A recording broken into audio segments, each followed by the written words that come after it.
This is Dick's Sporting Goods Kickoff Week.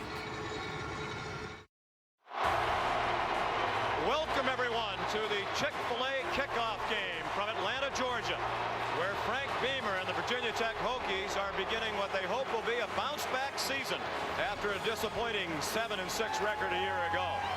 But they face a daunting opponent tonight as Nick Saban of the two-time defending national champion Crimson Tide of Alabama start their quest for an historic third consecutive national title. Number 1 versus number 2, LSU at Alabama. That's a fumble, turn it over. Touchdown, Alabama! The BCS champions, the Alabama Crimson Tide. Notre Dame and Alabama will compete for a national championship. It's Amari Cooper into the end zone. It was a prize fight, they call it off. The tide has risen again.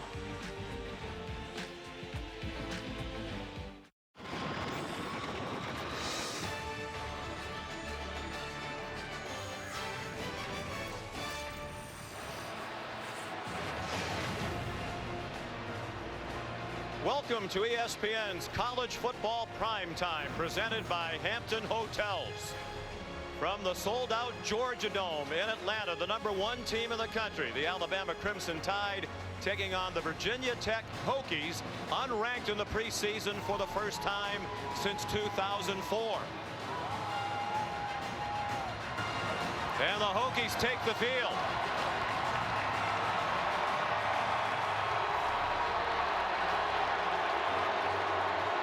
Seven and 6 a year ago, ending a string of 8 straight seasons of 10 wins or more. And now the two-time defending national champion Crimson Tide of Alabama.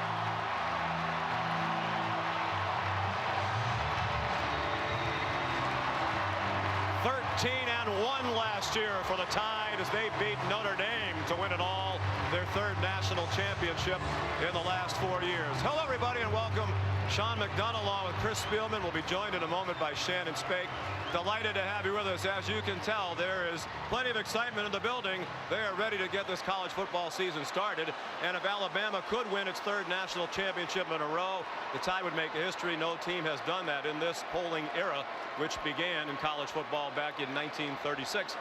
And Chris, you have to like their chances. They're loaded just about everywhere again this season. Yeah, watching the film and you look at them and break them down, they're good at every position. And they're excellent at skill positions with McCarron, Cooper, and Yeldon. But really what sets them apart, and I was trying to figure it out, so I'm watching the defense yesterday, and Sean, they are the most intelligent defense that I've ever seen on film. They do not make mental mistakes. They're the best coached defense that I've ever watched. Had 9 players drafted after last season, 3 in the first round. But Frank Beamer, the Virginia Tech coach, says this Alabama team is still the best team the Hokies will have played in his 27 years as head coach in Blacksburg. They had a very disappointing year last year. A lot of it fell on Logan Thomas. He was a Heisman Trophy candidate before last season. Wasn't close in that race at the end, obviously. And a lot of it's on his shoulders again. Yeah, he needed to get some things fixed. And technique-wise, Scott Leffler came in, and he noticed with Logan Thomas what he was doing with his left foot was basically stepping out of the box. So one thing they do to try to correct that technique is get his shoulders and his feet pointing toward the target. You see that left foot? That's not the target area where he's trying to throw the football. The yellow square is the target area, and for him to be accurate, his shoulders and feet have to be lined up at that target. That's where he should improve this year. Hokies are 20-point underdogs, and that's the first time that's happened since 20 years ago. It's a young team and an injured team, unfortunately, for Virginia Tech. With more on that, here's Shannon Spake. Well, Sean, the injury bug has certainly moved into Blacksburg over the last couple weeks.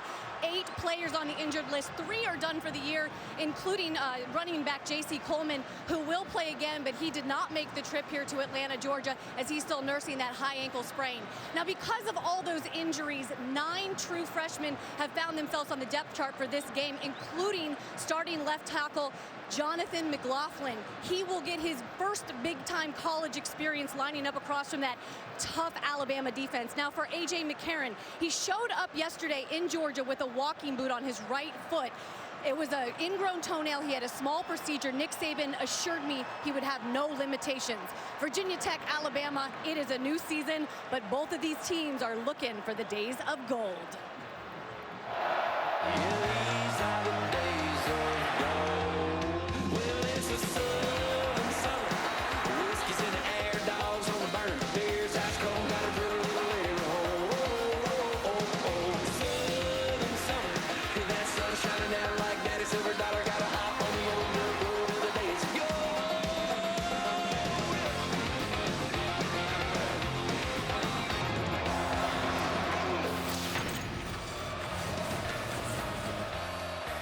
ESPN's Chick-Fil-A Kickoff Game is presented by Hampton Hotels. Alabama won the toss and deferred, so Virginia Tech will receive the opening kickoff. Cade Foster to kick it away. Senior from Southlake, Texas, who's been their kickoff man for the last 3 years, blessed with a strong leg. Two of the fastest players on the Virginia Tech team are back deep, Chris Mangus and Dimitri Knowles.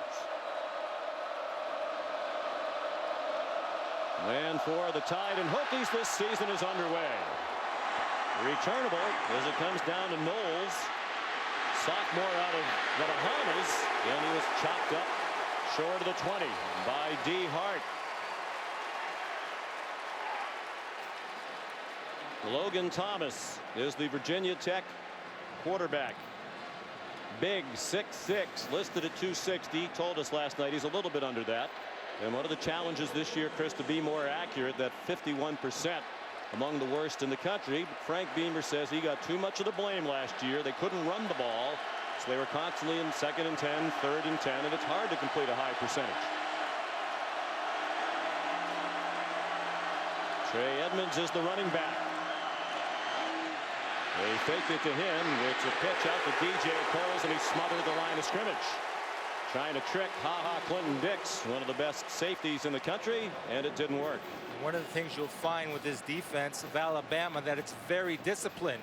That's what I was talking about in the open. They do not make mental mistakes, so it's very difficult to try to catch them off guard or out of position. Witness the first play. Alabama defense last year #1 in the nation in scoring defense, gave up fewer than 11 points per game. They also led the nation in rushing defense, total defense. Here's one of those 2nd and 10s, and the pass through the hands of his intended receiver, DJ Coles. 3rd down and 10. The Hokie offense that really struggled last year scored 25 points per game. That was 81st in the country. They were in the top 20 in the nation last year when the season began, but had to win their last 3 games to finish with a winning record at 7 and 6. This is where they've been in trouble last year, the 3rd and long situations. You don't want to be in that too many times against this aggressive defense.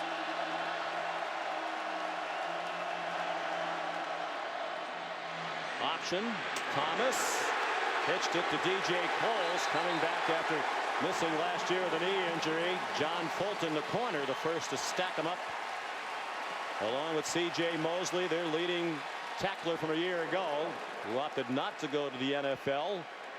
And that was great news in Tuscaloosa.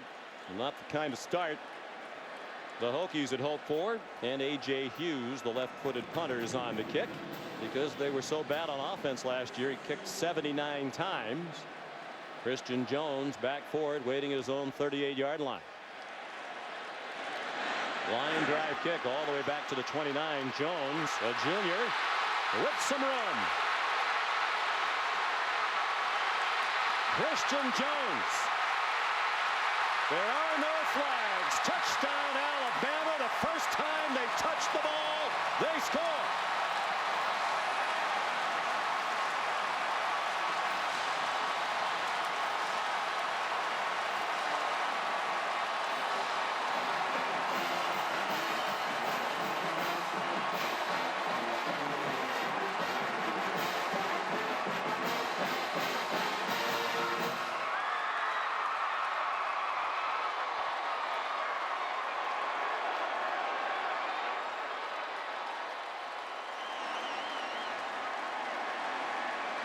Cade Foster for the extra point.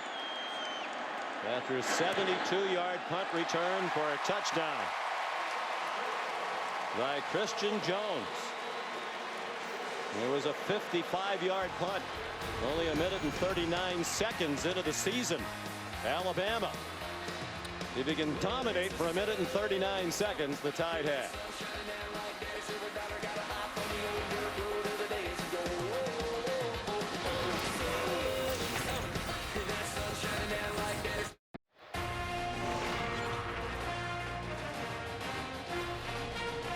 We're back in Atlanta, Georgia.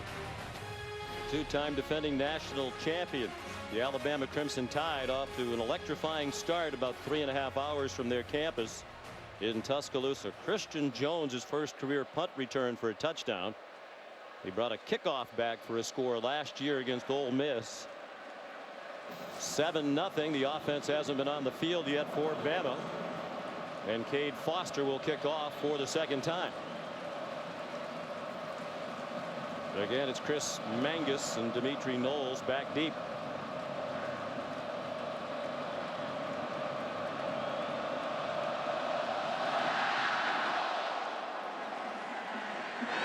Knowles again from the 2.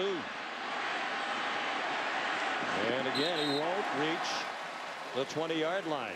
Chased out by Clinton Dix, one of the starting safeties on kickoff coverage. Let's take a look at this return, Sean. Two things stand out. First of all, discipline, not to block in the back or create a penalty or not block behind the runner. The other thing, superior athletic ability. That's what we're seeing. If you go down the roster, especially the skill positions of Alabama, Scott Nussmeier, the offensive coordinator, told Doug Nussmeier, the offensive coordinator, told us explosive, explosive, explosive, and Christian Jones fell in that list. And they have explosive playmakers everywhere. Virginia Tech needs to find some. Thomas throws quickly. And Clinton Dix up again to smother Dimitri Knowles at the line of scrimmage. Here's a look at tonight's impact players, brought to you by Chick-Fil-A. They're hoping Edmonds can emerge. They didn't have a running back rush for 500 yards last year. Knowles could be a deep threat. And also Jack Tyler on the defensive side of the ball. Very instinctive, should make a lot of plays tonight for the Hokies. 4 plays from scrimmage, all for no gain for the Hokies. Bunch formation. Thomas was their leading rusher last year. At least gained a yard that time before he was pulled down by Ed Stinson. Part of the front 3 defensively. Senior from Homestead, Florida. One thing off the get-go that we're noticing about the Crimson Tide defense is their ability to gang tackle. That's not a sometimes thing with them. It's an all-the-time thing. Everybody preaches it, but not everybody does it in the game. Put on the film. They do it all day. Kirby Smart is the defensive coordinator. In his 6th year leading the defense. In his 7th year on the staff. Movement at the right end of the offensive line. Lawrence Gibson, another first-time starter at tackle. 63 offense, 5-yard penalty. Still 3rd down. Bill Lamagnier of the Big Ten leading the officiating crew in this non-conference game. Frank Beamer was concerned about playing this game against this team with 2 tackles who have never started a game before on offense, including a true freshman at left tackle, Jonathan McLaughlin, first left tackle ever to start any game as a true freshman for Frank Beamer. On 3rd and 14. Thomas has his man. A big gain to DJ Coles. And it would certainly help Virginia Tech if he could have a big year coming back from a knee injury. That's a 34-yard gain. Fulton and Clinton Dix made the tackle. And look at his footwork, Sean. Feet and shoulders are square to the target, so he's able to deliver a strike. And I like what Virginia Tech here, going a little hurry up to catch Alabama off guard. From the 47, play action pass. Thomas threw it away. Looking for Juan Perez Means, the tight end who's starting. They're without Ryan Malik, who would have been their starting tight end, not here due to injury. But even in some ways, Chris, that's a good sign for Virginia Tech, because Frank Beamer said last year when they really struggled on offense, Thomas tried to put more and more on his own shoulders. Reason he threw 16 interceptions, tried to force it in too many times. Yeah, and I think there, Sean, what you're going to see is that's a confidence builder for the big fella number 3, Logan Thomas. Very warm inside his dome. It's a warm and humid evening outside. Thomas throwing deep, single coverage, and pushing and shoving as Knowles was covered by Dion Blue. Blue was a given at one corner. The other corner was a question mark as they tried to replace Dean Milner, drafted by the Jets in the first round. See right there, good footwork and pressure. What I like about Alabama's corners is they'll get up and they play bump and run. They play bump and run. They make sure they get their hands on the receiver to disrupt the timing of the route. Outstanding coverage, well coached. Should be. Nick Saban coaches those guys. Another 3rd down and 10.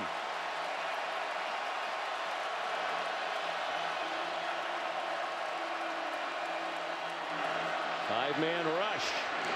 And the pass is dropped by Dimitri Knowles. Hit immediately by Jarek Williams.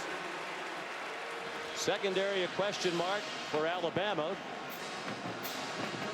But as is the case all over their team, Chris, a lot of talent, just figuring out who's going to play where more than anything else. You know, that's what I think it also set Alabama's defense apart over the years, is that they're always so strong in the back end. In today's day and age of passing the football all over the place, that's where their strength is on the defensive side.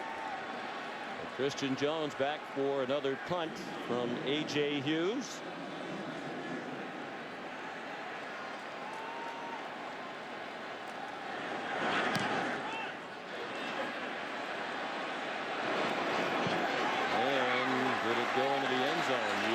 The officials very close to the corner, but Hughes didn't quite pin them in deep.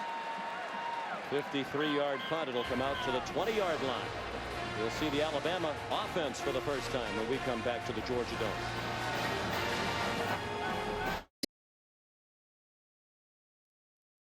The 2013 Chick-Fil-A Kickoff Game is presented by Hampton Hotels. Feel the Hamptonality. And in part by Dick's Sporting Goods. Every season starts at Dick's. And Hyundai. New thinking, new possibilities.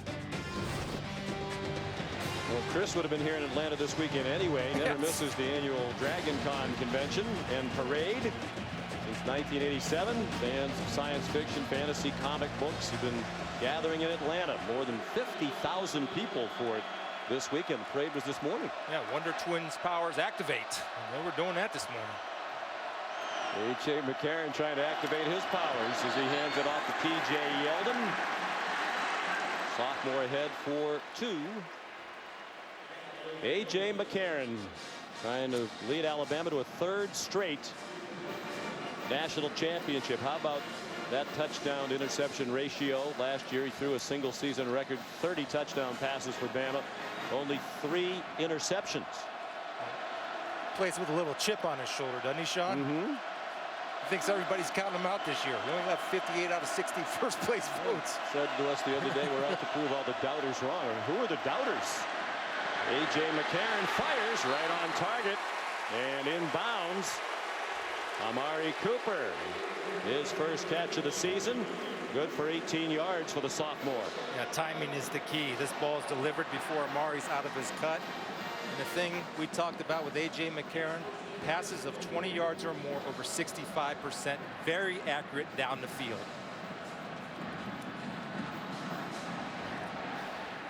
A lot of times it's easy because the opponents stack up on the run. That play action game so effective for Alabama. Old school Hokie defense crowding the line of scrimmage. The lone back is T.J. Yeldon. And the back shoulder throw did not connect with Cooper, who set the freshman record last year for Alabama. Broke Julio Jones's mark when he caught 59 balls for 1,000 yards. Both are freshman receiving records at Alabama. He really came out at the end of the year. 4 100-yard receiving games in their last 5. The thing I like about him is a young guy, excellent at running routes. That was a good pass right there. That's a rare drop you'll see from Amari Cooper. Second and 10. Flag down. Yeldon ahead for about 3. Tyshawn Jarrett, the safety, made the tackle. You know, Sean, the one thing that Bud Foster is going to do is he's always going to bring 5. That's pressure. And when you do that, sometimes you're vulnerable in the back end. So I'm looking for Alabama. Offside. Defense. Number 92. 5-yard penalty. Repeat, second down. Just take a shot deep down the middle of the field soon, especially right around here in midfield. It's a good place to try it. 2nd and 5, setting up well for it. Saw Bud Foster, the longtime defensive coordinator for the Hokies. And one of the very best in the business. Out of the pistol, Yeldon in trouble behind the line of scrimmage, broke some tackles, delivered a stiff arm, and almost got the first down. Bud Foster told us last night we're not going to be able to tackle him with 1 man, and they weren't able to. And Kyle Fuller is injured on the play, and that would be a huge loss. He got the worst of his collision with the powerfully built Yeldon at 6'2", 218 pounds. You're right. You can't afford to lose your best cover guy against. And I think he just got the quote-unquote bell rung a little bit. And Bud Foster told us when we tackle T.J. Yeldon, we got to blow his tires. That means come in low. Now, when you do that, you have to make sure you wrap up and not make contact with the crown of your helmet, because you will get injured, because that's a hard part of the body to hit.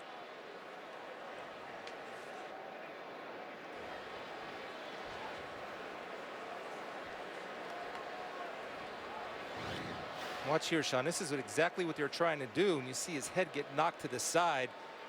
And to his credit, he's like a fighter. He's trying to get up and just got knocked out a little bit. But you want to try to avoid your head on contact and hit the legs or the lower part of the legs with the shoulder pads and wrap those arms. The good news is Fuller is back on his feet.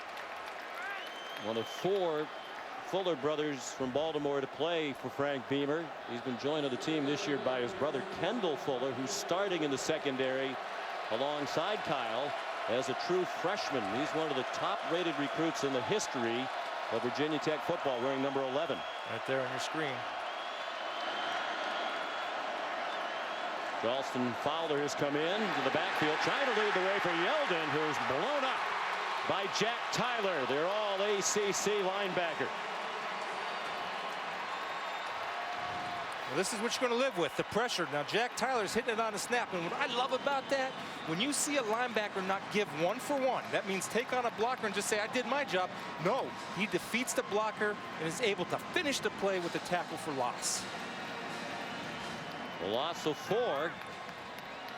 And the Hokie defense holds.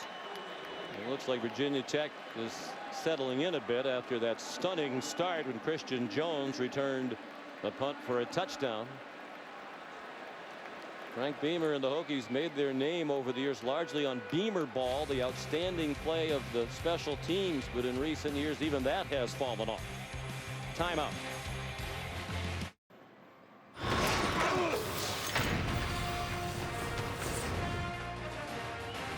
Earlier today, the good folks from Chick-Fil-A presented checks of $70,000 to the scholarship funds of each of these schools, part of a long history of generosity in promoting education by Chick-fil-A.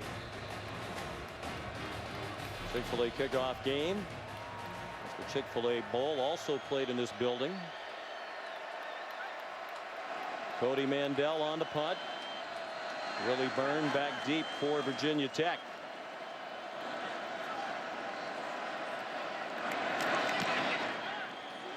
Very high, and a fair catch signaled by Byrne at the 15. Here's Shannon Spake. Well, Sean, when we spoke with Logan Thomas last night, he said he worked on mechanics in the offseason.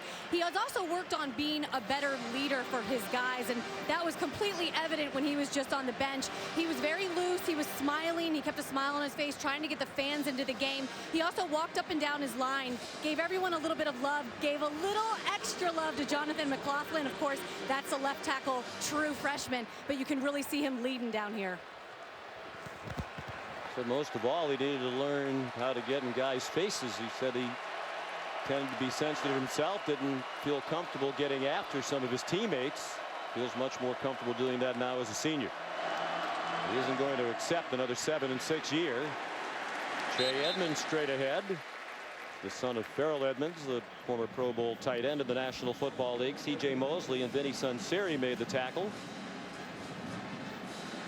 7 of their 10 plays for no yards. They did have the one big pass play that probably gave everybody on the Virginia Tech sideline a lift, with as bad as it had been to that point.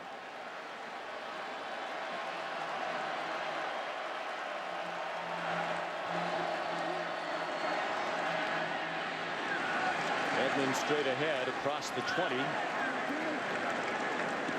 and into Trey DePriest, one of the inside linebackers in that 3-4 defense for Nick Saban. Hey, Sean, I want to go back to the leadership of Logan Thomas. And yeah, it's okay to get in guys' face, but there's 2 parts to that. In order to get in guys' face and have credibility, you have to be able to produce on a consistent basis, and that's what he needs to do this year.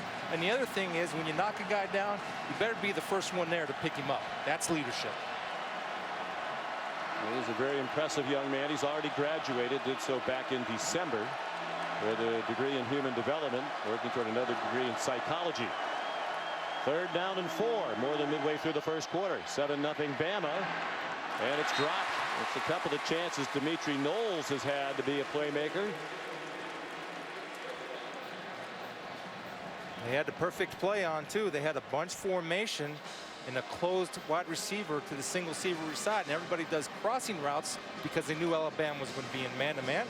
A chance, if you want to beat Alabama, you have to convert. That's an easy catch to make.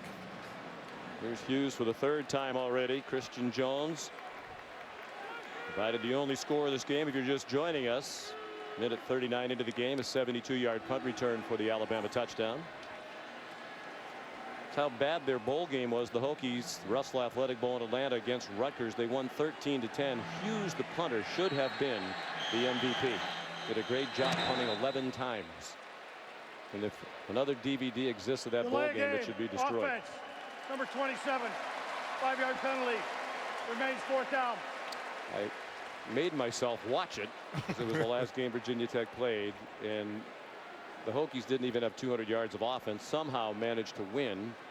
Anton Exum had a big interception late to set up a score for Frank Beamer. They were without Exum, one of their best defensive backs. They're hoping he'll be back about a month into the season, rehabbing from a knee injury suffered in January in a pickup basketball game. Yeah, it's a tough loss. I hope they don't kick it to Christian right here. Kick it away from me. They'd like it a little longer than that, though. Jones runs up to make the fair catch, high and short. The kick by A.J. Hughes, just 33 yards. Festive weekend in Atlanta. All kinds of things going on, including this kickoff game. Aerial coverage of today's game provided by Goodyear. Everything Goodyear has learned making tires that go the distance inspires what they rolled into yours. Goodyear, more driven. Mentioned a festive weekend here in Atlanta. Sheryl Crow performed this afternoon. Centennial Olympic Park. Braves are home this weekend playing the Miami Marlins. NASCAR's in town at the Atlanta Motor Speedway, a little bit south of here. And Chris's favorite, the Dragon Con Parade. Shazam. From the 49, a play fake by McCarron. Hit as he threw and dumped it off incomplete for T.J. Yeldon. Well defended all the way around by Virginia Tech. Tariq Edwards had the tight coverage after Luther Maddie had his arms around A.J. McCarron. Nice job by Virginia Tech applying the pressure. They're getting a little bit more comfortable, and they're getting in the face of the Alabama wide receivers. They wanted to go deep like we thought they would, but Virginia Tech's able to match up, and they're playing their safety about 20 yards back. So they definitely have deep help in the middle. McCarron 25-2 in his career as the starting quarterback. Has as many national championship rings as he has career losses as a starter. Short over the middle. The Andrew White run down in space. Good work by Donovan Riley, who's a backup defender. Kyle Fuller not on the field right now after He got the bad end of that collision earlier with T.J. Yeldon. There's Kendall Fuller, his true freshman brother. Tech defense has 9 returning starters, Sean, and they knew that was a strength. And playing a team like Alabama early in the season, they got to be able to carry you. Frank Beamer says we have an excellent defense. We have an outstanding quarterback. We have good kickers. That's a very good place to start. Now we need the rest of the team to fill in around those strengths. 3rd down and 8. 6 minutes to go in the quarter. McCarron on the run. Is he in bounds? Yes, for the first down. Kevin Norwood. Kendall Fuller had the coverage. They get 11 on 3rd down and 8. A new aspect to his game. I was talking to some pro scouts early in the work. One thing they wanted to see from A.J. McCarron is this, the ability to throw on the run. His eyes staying downfield. Norwood does a good job of understanding where he is on the field. The thing I loved about it, he caught the ball with his hands and not belly catch. Doug Nussmeier saying Norwood's a very precise route runner as well. Caught 29 balls last year. Yeldon ahead to the 34. Chris, of course, the big story for Alabama, replacing 3 outstanding offensive linemen. They had an NFL caliber offensive line last year, but 3 new starters this year. The returning starters are Anthony Steen, the right guard, and Cyrus Kwanjo, the left tackle. How do you think they fared so far? I think they're doing okay. In a preseason scrimmage a couple weeks ago, they struggled. Coach Saban called them out, and they'll get better as the year goes on and they start playing together. It should be like fingers in a glove. Ryan Kelly takes over for the great Barrett Jones at center. McCarron on target. Amari Cooper weaving through traffic and down inside the 20. Brandon Faison, another true freshman in that Virginia Tech secondary, made the tackle after a pickup of 15. Okay, they're going to pick on number 2 right there for Virginia Tech, Donovan Riley, with a little bit of a pick. You had Yeldon go outside. He rubbed the defender, which cleared Amari Cooper, getting in Donovan Riley's pass to cover and close on Cooper. And again, the ball is on time and on target, which allows Cooper to run after catch. Hokies really could not afford an injury to Kyle Fuller, senior defender, surrounded by youth in that secondary, particularly without Exum, who would be a senior. McCarron deep, corner ball up for grabs and out of bounds. Cooper looked like he came away with it with Kendall Fuller in good coverage. But by the time he grasped it, he was across the boundary. AJ has no trouble throwing jump balls, especially to Amari Cooper. And look at the true freshman, Kendall Fuller, going up and battling Amari Cooper. You see the strong hands on Cooper, even though he was out of bounds and incomplete. The crowd saw the same replay we saw. Some of the Bama fans wondering if there might be a replay review by Tom Herbert. Would you say the crowd's about 60-40 Alabama? Neutral game. The tickets were split. It's a little closer to Tuscaloosa. Seems to be a bit more crimson in the building. Agreed. Yeldon dancing down to the 10. Tariq Edwards the stop. It'll be 3rd and 1. Here's Shannon. Team is saying Kyle Fuller is clear to return. He was just complaining that his helmet kind of came down funny on his head, kind of pushed forward on his face. But Virginia Tech actually has a computer, a wireless system, 12 sensors in each of the helmets that reads the impact of the helmet. So they took a look at that, and they have cleared Kyle Fuller to return to the game. Yeah, you understand that the precautions taken for the protection of the player, and especially now, the awareness of head injuries. You want to make sure he's absolutely ready to come in and healthy. 3rd down and 1. They go up the middle with Yeldon. Bounced it to the right and picked up the first down with 1.5 yards to spare. Luther Maddie and James Gale made the tackle. The front 4 of that Virginia Tech defense is the strength.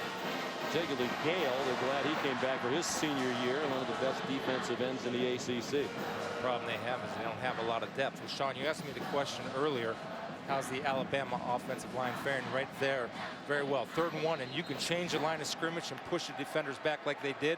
That's a win for the big fellas in the Crimson.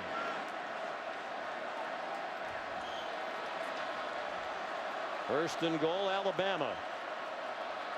Under 3.5 to go in the first quarter. They lead 7-0. Another play fake by McCarron. All kinds of time. And over the head of Cooper. Give Fuller credit. And Frank Beamer and Bud Foster aren't surprised that he's holding his own. There is a flag on the play. You see right in the middle of the field. They talk about, look at how many freshmen make an impact all over college football. Why can't Holding. Fuller? 71 offense. 10-yard penalty. Deep first down. Cyrus Kwanjo, considered one of the top offensive line prospects in the country, a junior. Already speculation about whether he'll be back for his senior year. He's almost certain to be a first-round pick if he comes out at the end of this year. Just going back to Fuller, you know, like an Alabama recruit, he had a lot of those stars by his name. I think he had 5 of them. I'm not sure Virginia Tech gets a lot of 5-star guys, but he's one, and he's shown it today. He's the most decorated recruit they've ever had. Tyrod Taylor was the last 5-star recruit they had, the fine quarterback. First and goal now. They're back at the 17. Bringing with their first offensive touchdown of the year. Lots of room in the flat. Christian Jones, who scored on the punt return, gets them back to the 9-yard line. Chopped down by Dietrich Bonner, the safety. Now this is on defense number 24 you see for Virginia Tech. Not playing man-to-man. Tyreek Edwards got lost in a run fake. And anytime you're playing man-to-man coverage with Jay Ward, you got to disregard any run fakes and stay with your guy. As Christian Jones came across, he got lost in the shuffle. Big yardage for Alabama.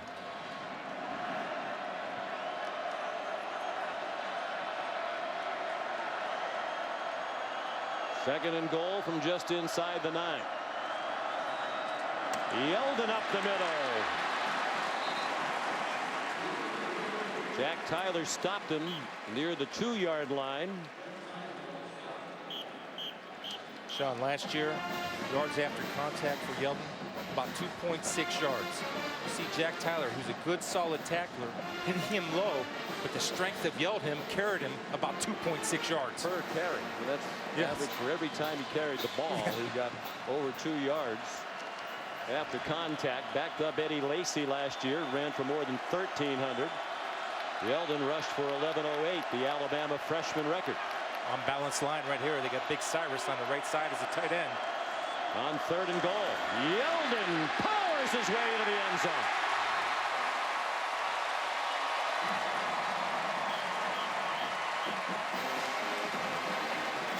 This is a dead giveaway. You're going to put your best offensive lineman as a tight end, and eventually the ball carrier will work his way. And you'll see the collapse of the Virginia Tech defense led by Cyrus Kwanjo right there. Just push double team, keep driving, and you have a running back with power like Yeldon. Easy play for the Crimson Tide, well executed.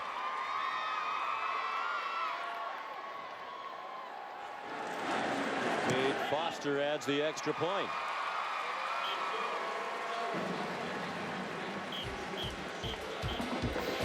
Alabama goes 49 yards. Took them 5 minutes to do it. 11 plays. Capped by the run by Yeldon. It's 14-0.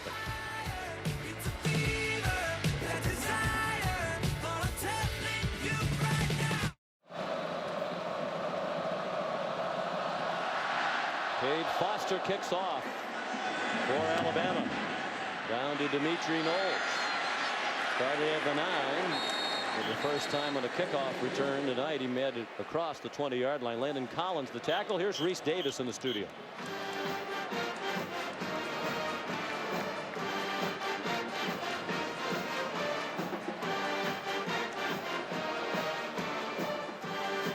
Sean, time for the Taco Bell Live Moss moment. Brett Bielema making his debut as the head coach at Arkansas, taking on Louisiana. That is Louisiana Lafayette. Brandon Allen finding Kiero Small as 27-7 Razorbacks. Well, a good start. Not an easy opponent to begin for Bielema. Big hole. Trey Edmonds off to the races. They will not catch him. He pulls away and scores. 78 yards for the Hokies.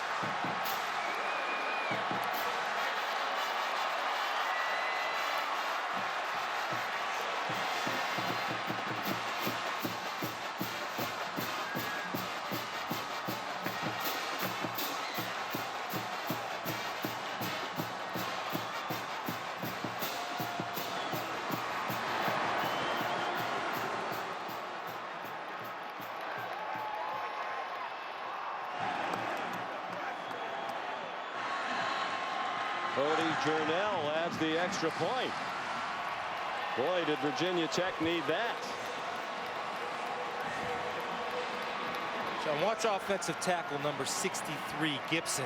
Remember, a young player. Watch what he does. You want to talk about sustaining blocks, which opens a hole. See, drive that defender all the way across the ball. Then you have number 14, Trey Edmonds, showing great speed. And it starts off with Logan Thomas, too. That was a read option. Logan did a good job of reading where the defense was, saw the hole open up, made the decision to let Edmonds take it. You get a big play, but it started off by the sustained block from Gibson as an offensive tackle, a young guy making a big play for his teammates on the offensive line.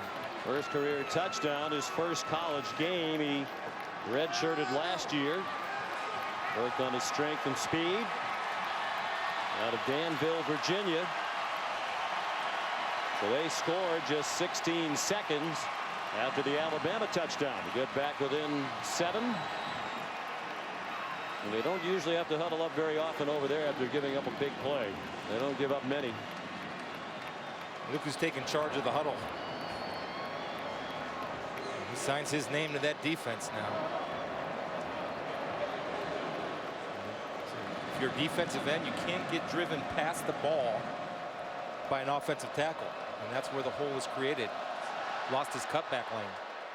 Mitchell Ludwig kicked off for the Hokies.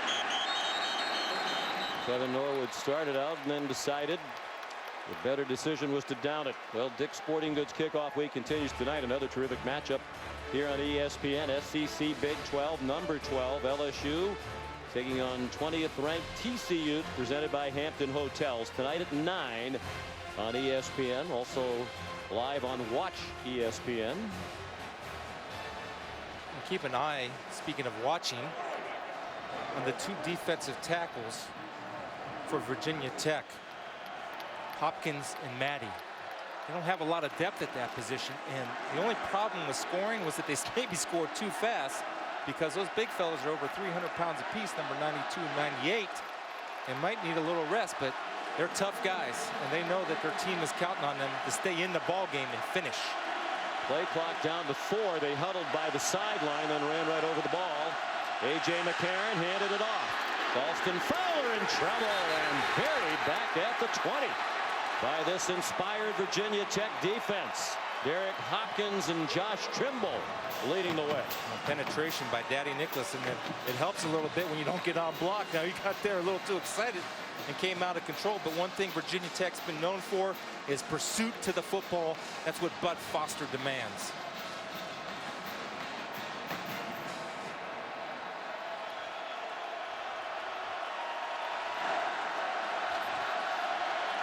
Kyle Fuller's back on the field for the Hokies secondary, and that helps the cause. Second and 15. McCarron pressured more than usual, and he's down for a loss. Back at the 18-yard line, Luther Maddie, junior out of Delray Beach, Florida. He's having his way with some of these new starting offensive linemen for Alabama. 3 first-time starters on this offensive line. Nick Saban said he knows there's going to be some growing pains in the first game. There were always some communication mistakes. He said we lost a lot of experience. We're replacing them with a lot of talent, but they don't have the benefit of experience. I'm just impressed with their effort in this day and age of guys taking plays off. We're seeing 92 and 98 bringing it every single down. And a conservative call on 3rd down and 16. Tip of the cap by the Alabama coaches to this Virginia Tech defense as the handoff went to Fowler, who stopped well short of the first down at the 25-yard line. Virginia Tech right back in the game, and Alabama will punt when we go to the second quarter.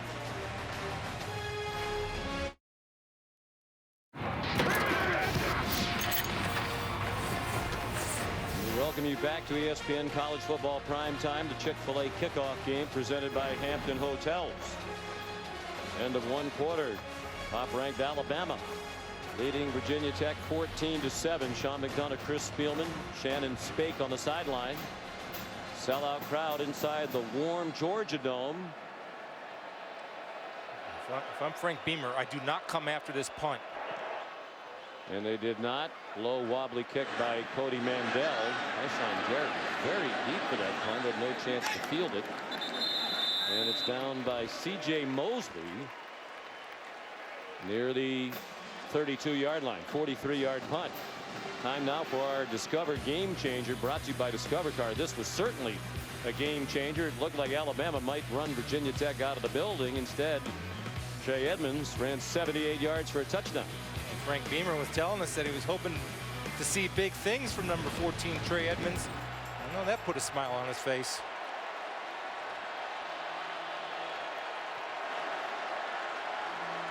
Logan Thomas hands it off to Edmonds. He's ahead to the 35. John Fulton made the tackle, gain of 3. Frank Beamer, in talking about Edmonds, said, hey, the last time we played in this game, we played Alabama in the Georgia Dome in 2009. Bama won by 10. But in that game, we played a couple of freshmen named Ryan Williams and J. Ron Hosley, who made their presence known immediately. And he was hoping Edmonds, Kendall Fuller, the kind of freshman talent that could do that tonight against this great Alabama team. So far, they have. Blitz. Thomas is picked off. Vinny Sunseri scores, and Alabama has scored on special teams, offense, and now defense.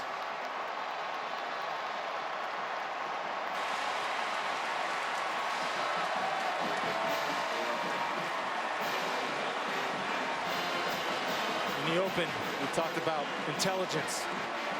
That play was the perfect example of the smartest defense in college football.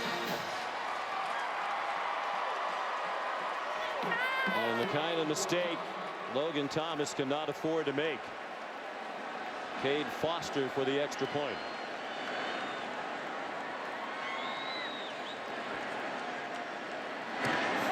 And it's 21-7.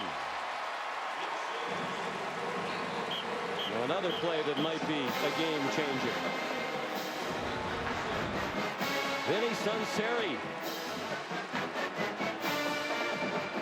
35-yard interception return for a touchdown. A crusher for Frank Beamer.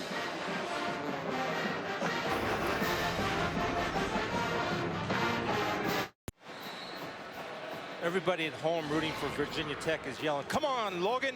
No, it's not Logan. It's right here, number 18, DJ Coles. Now, what you're going to see is DJ Coles will quit on a route. He hears footsteps, and he gets alligator arms. Then you put a smart football player like Sunseri in a robber position, the result is touchdown. That's not on Logan Thomas, as he's telling DJ Coles right there, and there's some leadership ability. Don't blame him, but I'd get over on that sideline and say, if you ever quit on a route again, I'm never thrown to you again. Yeah, when he talked about he needs to learn to get after some of his teammates, if there was ever a time to get after somebody, that was the time. What an awful effort by DJ Coles. Got shy, a little bit shy going across the middle. Adam Griffith kicks off. First career touchdown by Vinny Sunseri after his 3rd career reception. Dimitri Knowles to the 20, and that's all. Taken down by Reggie Ragland. Here's Reese Davis. Sean, time for Taco Bell Live Moss moment, and Oklahoma State is living big time. Jeremy Smith goes in against Mississippi State. J.W. Walsh over 100 yards rushing. The story, Glenn Spencer's defense is throttling the Bulldogs. It's 21-3 in the 4th.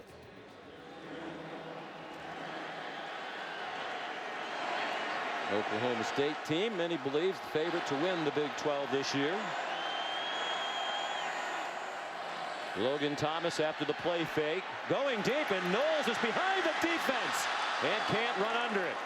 They had it and they didn't connect.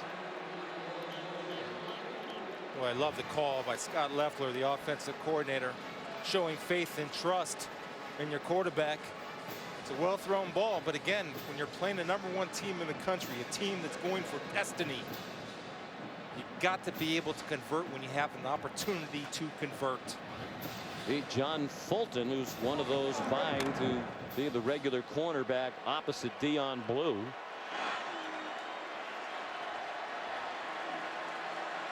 Second and 10, Hokies from their own 21.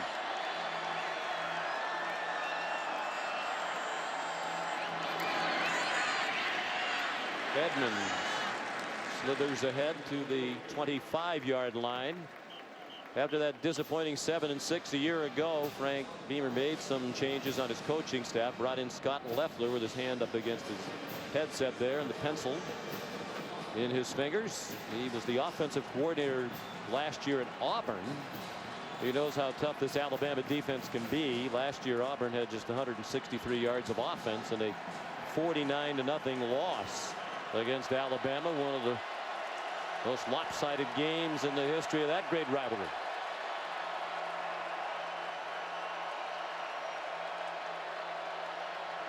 Third and 6. 4-man rush, and the pass is low. Intended again for DJ Coles.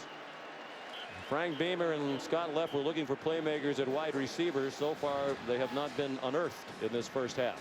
And take a look at Logan Thomas's footwork. Right here, he's not in balance. He's not able to get both feet going to the target or in alignment. And when your feet are not aligned with your shoulders toward the target, you're going to get dirt balls, just like that one. Now, he had pressure around him, so his feet got tangled a little bit. A.J. Hughes to punt. Christian Jones has a 72-yard punt return for a touchdown tonight. He is going the wrong way.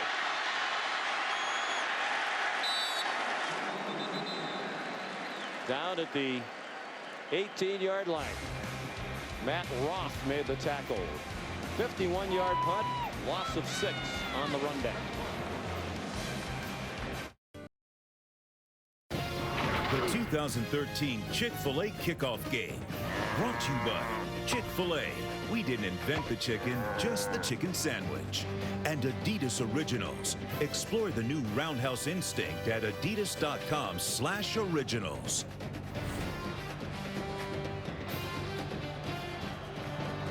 Nick Saban beginning his 7th season as head coach at Alabama. What a tremendous run it has been. 61-3 the last 5 years. Out in the flat, Austin Fowler tackled immediately by Kaishan Jarrett. No gain on the play. Nick says every year is a new year. Just because you've done well in recent years doesn't mean it gets handed off. Every team has to earn it.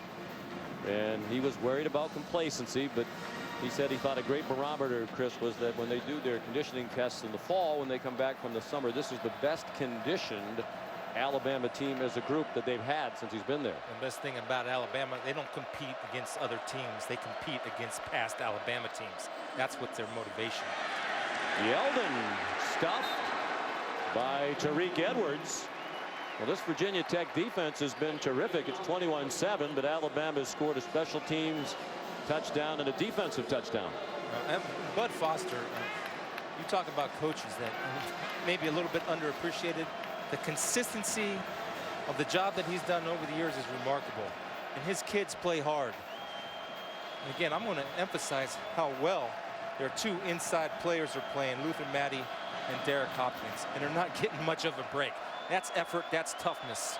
That's what I love to see from college football players. 3rd down and 12. McCarron a lot of time, one-on-one and broken up by Kyle Fuller. Outstanding defense to swat it away from Christian Jones. Discipline in coverage, trusting your training, trusting your technique, keeping the left arm off the body, going with the right arm across the body to knock it away. That's how to play corner, Kyle. Alabama's offense has just 77 yards. Cody Mandel to punt. Senior from Lafayette, Louisiana. Ooh, under duress. No flag thrown. Mandel did go down. They came after him. Did not attempt to field a punt. Landon Collins downs it at the 29. Tide fans groaning. They thought there should have been a flag for running into the punter. 55-yard punt under duress.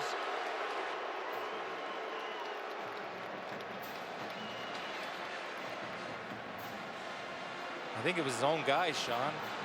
I think number 29, Maxwell, was the one that clipped him, not a Virginia Tech player.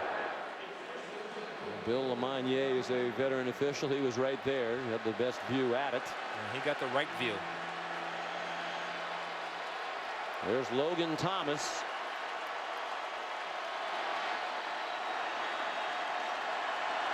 One time it seemed he might play tight end at Virginia Tech. Highly recruited basketball player out of high school. Turned down some Division I scholarship offers to play football. He's ahead to the 31. How about the praise for Logan Thomas from C.J. Mosley when we chatted with the Alabama linebacker earlier in the week? He said, Thomas reminds me of Cam Newton. Talk about the size, the strength, the running ability. Well, yeah, he reminds me of Cam Newton, except he's not as accurate, he's not as fast. I mean, so you're not buying the comparison? No, I think he can be very, very good. I just haven't seen it on a consistent basis yet. Still 10.5 minutes to go in the first half.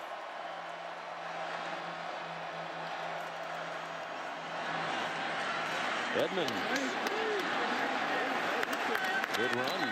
Moved the pile out to the 37, almost the 38-yard line. It'll be third down, about 1.5 yards. Trey DePriest, Xavier Dixon on the stop for Alabama. Well, if you're offensive line coach Jeff Grimes with that young group up there, you'd love to see them change the line of scrimmage, sustain blocks, and keep their feet moving. As Mark May would say, chop, chop, chop, chop, chop. That's what they did. The veteran center and David Wang and Andrew Miller, the right guard, is the best of that front bunch, playing with 2 first-time starters at tackle if you're just joining us. Under pressure, Thomas, incomplete. They came with pressure on third down and short, and it paid off. Right there is C.J. Mosley, and again, I want to talk about the intelligence of the defense. C.J. Mosley vacates his zone and is able to close, understanding that his area is now safe and secure, so he can become a secondary pass rusher to force the overthrow by Logan Thomas. There's Hughes. From Terre Haute, Indiana. He didn't punt till his senior year in high school. Christian Jones back deep. He's getting a workout today. Get out there! From the same high school as Steve Weatherford, the longtime NFL punter who taught AJ how to punt at a camp he did back in Terre Haute. It became a good one quickly. 42-yard punt there. Timeout.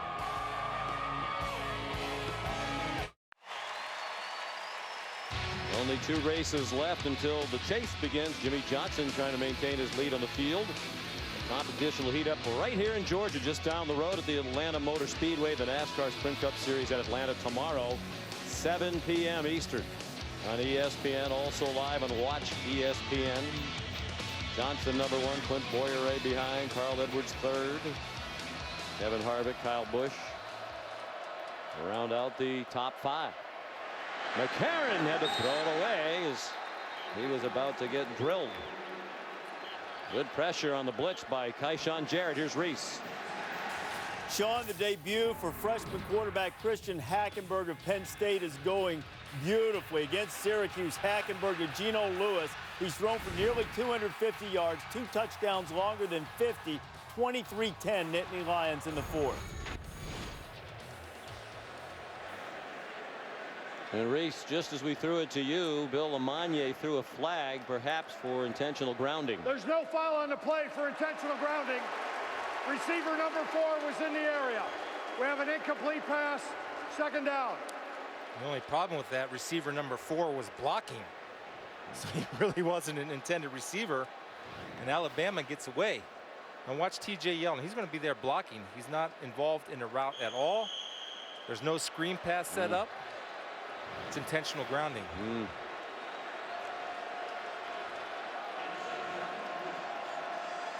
Well, this offensive line clearly has some work to do. It was an impossibly high standard to live up to, at least right out of the chute. What they had last year, those 3 terrific linemen they lost. Yeldon taken down by J.R. Collins shy of the 20. With an assist from the 18-yard line. He had a hole right there. And that could be a little sign of fatigue when the 18-yard line is making the tackle. We talk about players they lost. Barrett Jones is here. Winner of the Remington Trophy, is the best center in the country. Ryan Kelly, sophomore from Westchester, Ohio, his replacement. Of course, Kelly got a lot of practice time with the first unit. Jones was injured, you might recall, leading up to the national championship game against Notre Dame. McCarron steps into one and has a first down. In traffic to the 32-yard line, DeAndrew White. And the coaches were raving about what a great preseason camp he had. They needed 10, they got 12. And it starts with a pocket presence right there. A.J. McCarron trusting his offensive line, even though he was under pressure last play. Feet settled, feet moving, in position to throw, and that's why he's so accurate, because feet and shoulders were pointing to the target. He told us, Sean, he watched a lot of film in the offseason of Tom Brady about the pocket presence and moving in the pocket. Brady has the knack for that one little step in just the right direction to get the time he needs to make a good throw. McCarron's a very accurate passer, 67% career best in Alabama history, and that one hit his receiver right in the number 9. And Amari Cooper dropped it with Kyle Fuller in coverage. Now, one that Amari Cooper should not, and probably in the future will not, drop. But you'll see the great coverage by Fuller, number 17, not looking back at the quarterback until the last second, and maybe getting and disrupting the vision of Amari Cooper.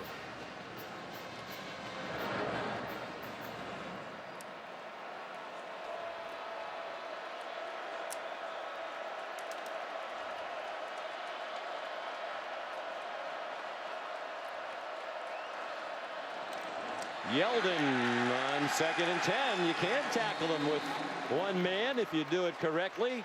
And Kyshawn Jarrett did, the junior safety from Tannersville, Pennsylvania.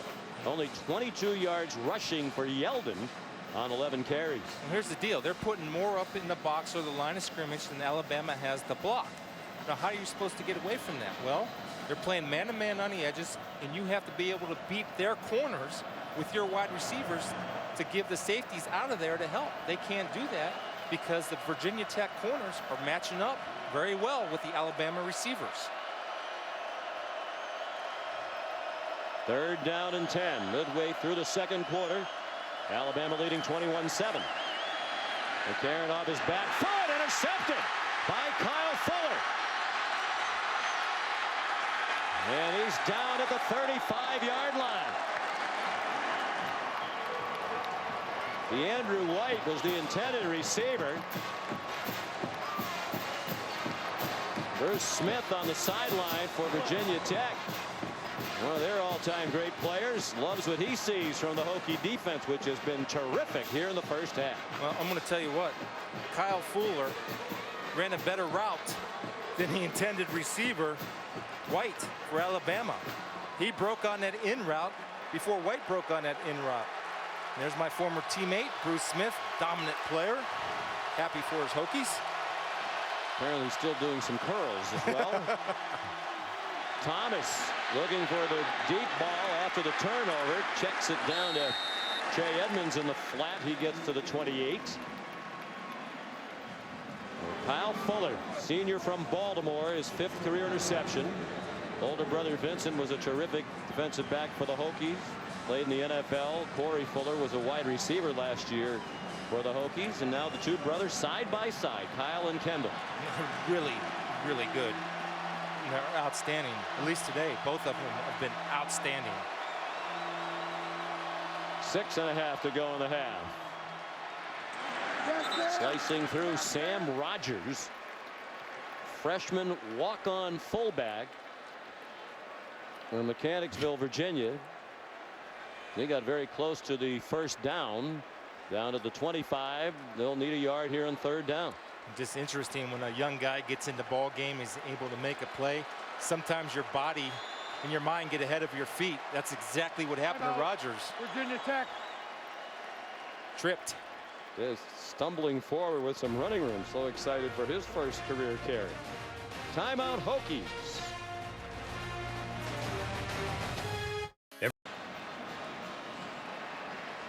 We're back at the Chick-fil-A kickoff game at the Georgia Dome in Atlanta. Alabama leading 21-7, but Virginia Tech is at the Bama 25-yard line.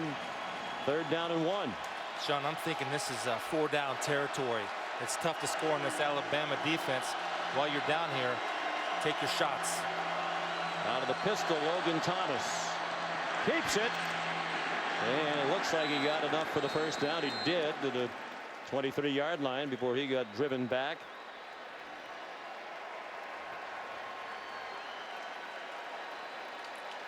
Nate Patrick and C.J. Mosley the stop, but not before. It's a 1st down for Virginia Tech. Not a bad idea to put the ball in the 6'6", 250+ pound Logan Thomas's hands. Let him dig for it with that long body.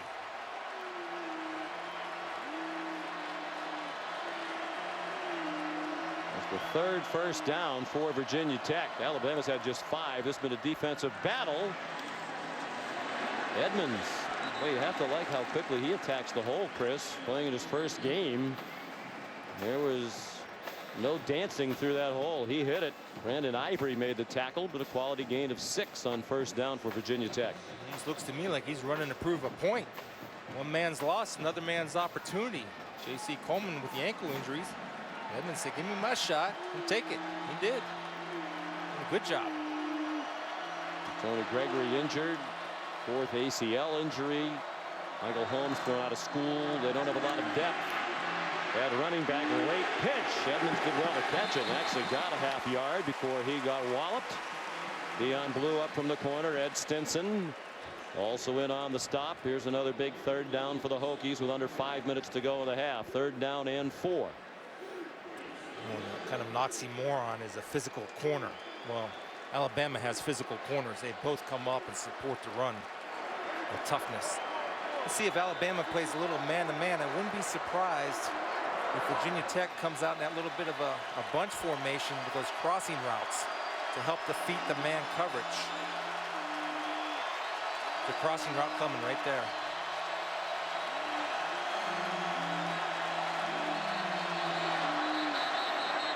This will stop the play. Don't see a flag, but there is one. Delay game. Offense, number 3. 5-yard penalty. Remains 3rd down. You have to have some awareness if you're Logan Thomas in this situation. Crucial 3rd down. Get a TO. 4th penalty against the Hokies. They are in field goal range with a very good kicker, Cody Jurnell. Thomas lofts it up, and it is almost intercepted. Dion Blue had position. Dimitri Knowles able to prevent the interception. Textbook corner play from both sides. Blue staying on the outside because he knows he has inside help. And look at him play the receiver, look and lean, turn when the receiver's head turns. Logan Thomas maybe took a little off of that because of the forced throw early on by Xavier Dixon. Cody Jurnell had a good year last year. 39-yard try from the right hash mark. And it is good right down the middle. Set up by the interception by Fuller. It's 21-10.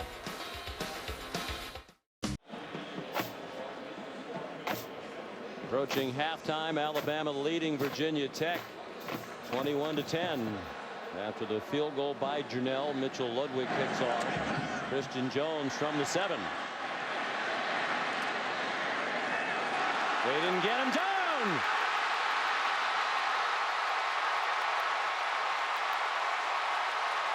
Touchdown, his second of the night. A punt return and now a kickoff return for a touchdown for Jones.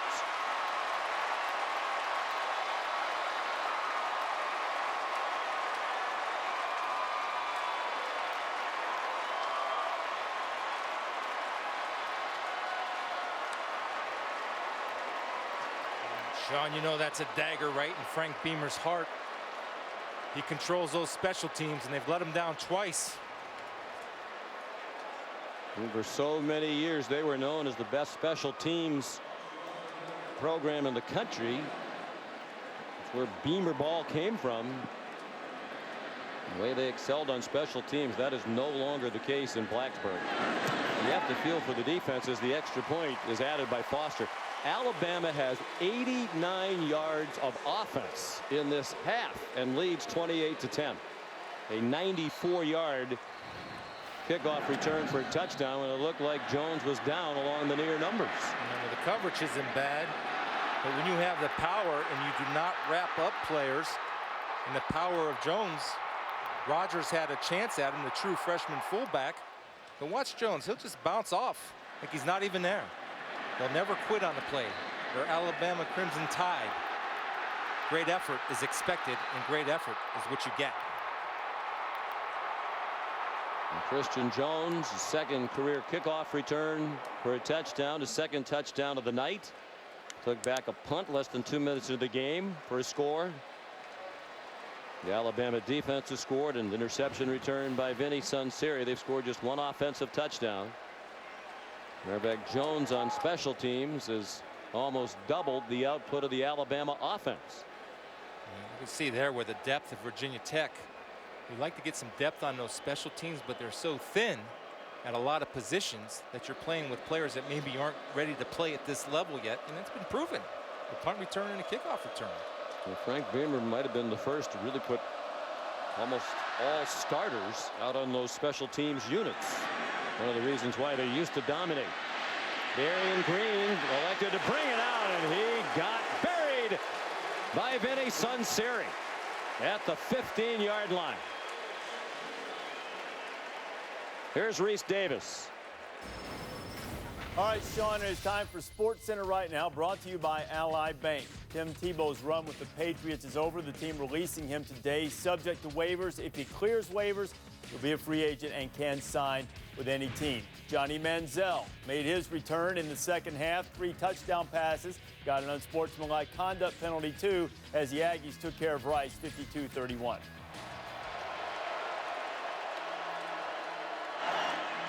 Here it's 28-10 for the #1 team in the country, Alabama, which has next week off. And then in 2 weeks, they'll try to avenge their only loss of last season against Johnny Manziel and Texas A&M when they traveled down to College Station. Trey Edmonds was the ball carrier on first down for Virginia Tech, and he got a couple. No matter what you think about Johnny Manziel, he has that it factor. Everybody wants that it factor. He has it. And you can just see the energy of the whole team change when he came on the field the second half today. They struggled early in that game, trailed for a while. They led by 7 at the half, and he came in to play the second half. Alvin Tomlinson brought down Edmonds. You wonder if Alabama will think about using its timeouts here. I would think if they stop him on this third down play, Absolutely. they would. Yeah. All 3 timeouts left for the Crimson Tide. 3rd and 8 Hokies from their own 18. And they're all playing man-to-man across the board, good on good. And so far, the corners of Alabama have won their man coverage battles. Logan Thomas is 3 for 13 for 40 yards and an interception. Pressure. And throws it away. And again, in fairness to Logan Thomas, Chris, you look at this wide receiver group for Virginia Tech. Who's the playmaker? Right now, you really can't identify anybody who is. No, absolutely, Sean. And it's been proven because when you watch from the wide angle and you can see the whole field, there's no separation being created between the wide receivers of Virginia Tech or the secondary of Alabama. And so he has nowhere to throw. Saw Aaron Moorhead, former NFL players, the new wide receiver coach, talking to Dimitri Knowles as he came off the field. 6th punt of the half for A.J. Hughes. And not a good one. Short and wobbly. Took a good bounce.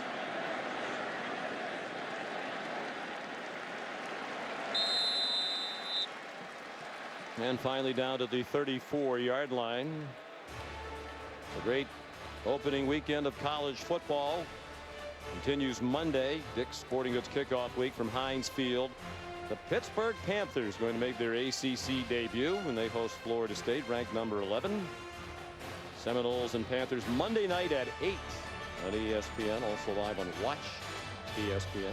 I expect Pitt to be improved under the second year of Paul Chryst. I know one thing, they're going to be physical. And Florida State's in for a street fight when they go to Pittsburgh. Panthers were 6-7 under Paul Chryst last year. Pittsburgh and Syracuse moving into the ACC. This year in football, D. Hart. Flag down. He's down at the 35. Wrapped up by Luther Matty.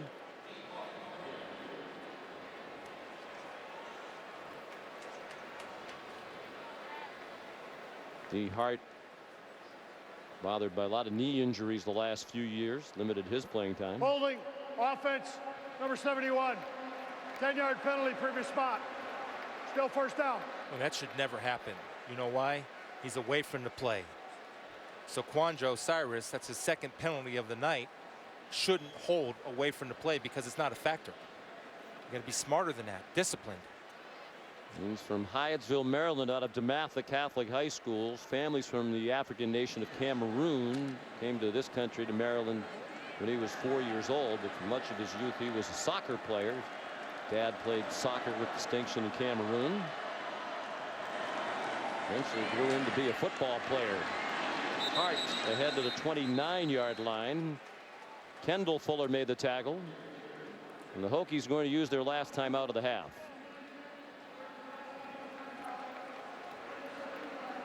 And take advantage of the break to check back in with Reese Davis. All right, Sean, Buick halftime reports just around the corner. Mark May and Lou Holtz will join me. Johnny, football is back and brought a little controversy with him. The Buckeyes were rolling easily, had a few little missteps along the way, and Notre Dame made their debut. Tommy restarted strong, finished well also. Mark and Lou, plenty of highlights all coming up in the Buick halftime report.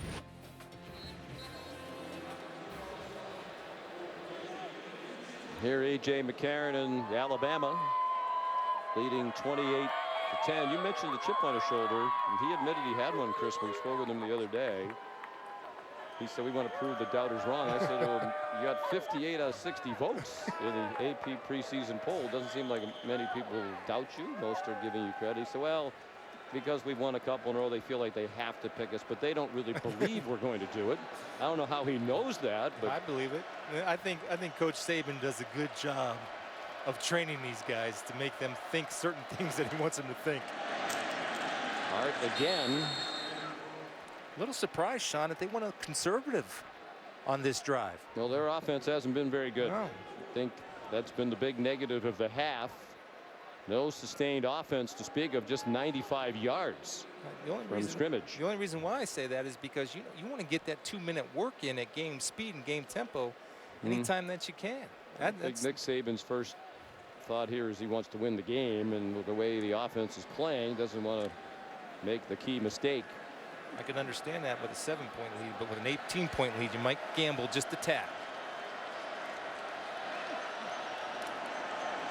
I'm sure Nick will appreciate the suggestion if you want to sit it down to him. I will. D. Hart, the ball carrier. Oh, yeah. And Virginia Tech can't stop the clock again. Only one offensive touchdown. The two scored by Christian Jones, a punt return, the kickoff return, and the defense brought one back for a score as well. And Alabama will get the second half kickoff. Leading 28-10 despite just 96 yards of offense and 5 first downs for Alabama in the first 30 minutes. Here's Shannon. Coach, special teams, there's been some breakdowns in that area. What have you seen? What's going on? Well, you know, when you're playing young guys, and we're playing a lot of them, that's first place, you see breakdowns. And we've had 2 of them that just got to get that better. Football is such a mental game. What will be the first thing that you say to the guys in the locker room to keep them in this? Well, I'm proud of the way we played. We just haven't played well enough. 2 touchdowns off our kicking game, and but we're playing our hearts out. Thanks, Coach. They are indeed, particularly the defense. Hard to imagine you played defensively as well as they did and be behind by 18 points, but they are because of this. Christian Jones, the star of the half. Now back to Reese, Mark, and May, the Buick halftime report.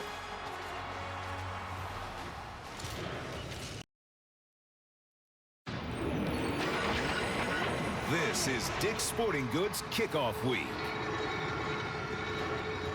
Well, it's a southern summer. That sun shining down like Daddy Silver Dollar. Got a hop on the old dirt road of the days ago.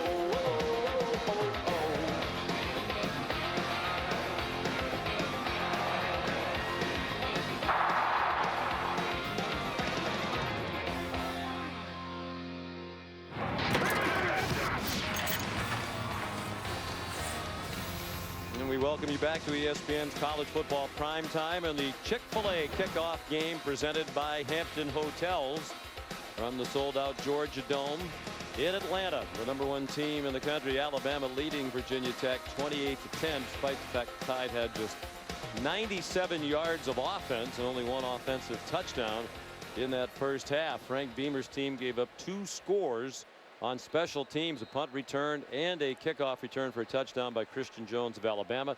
The Alabama defense also scored. Alabama, Nick Saban, coaches talked about they like to have some teaching points.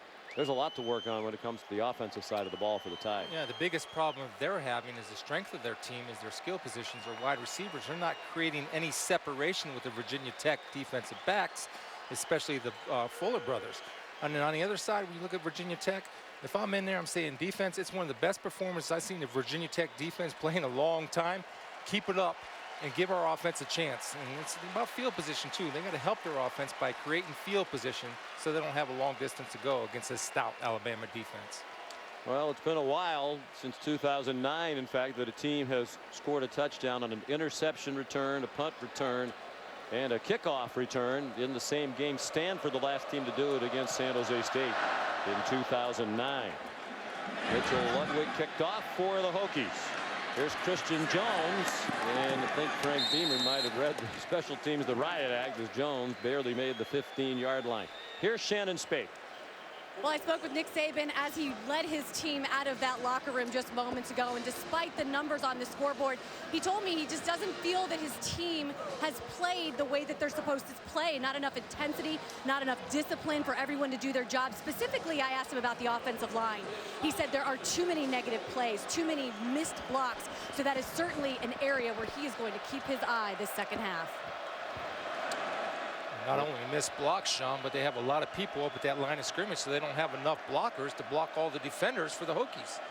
You know, when you play Virginia Tech, they're going to have 8 or 9 up around the line. They get Yeldon free, and he's chopped out of bounds across the 40. They'll give him the 42-yard line for a 27-yard gain. They had only 4 rushes in the first half that went for more than 3 yards, Alabama. Remember the first half when TJ got tackled by the 18-yard line? That was the exact same play. Ryan Kelly did a nice job of sealing Edwards, number 24, the middle linebacker, creating a hole for Yeldon. 12 rushes now for 49 yards. 7 of his 11 carries in the first half went for 2 yards or fewer.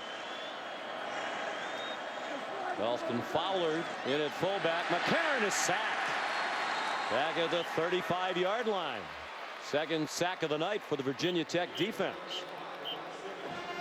Jack Tyler, who's been a standout again tonight.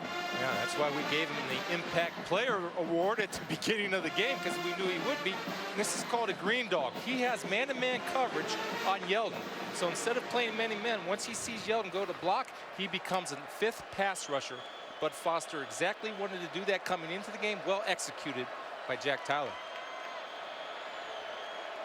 And Bud Foster said he had all the respect in the world for McCarron, what he's done. So accurate in recent years, but he played behind the line that gave him all day to throw. That is not the case tonight. Had to set up a screen to Yeldon, and Hopkins wasn't going to allow it to happen. Derek blew that play up.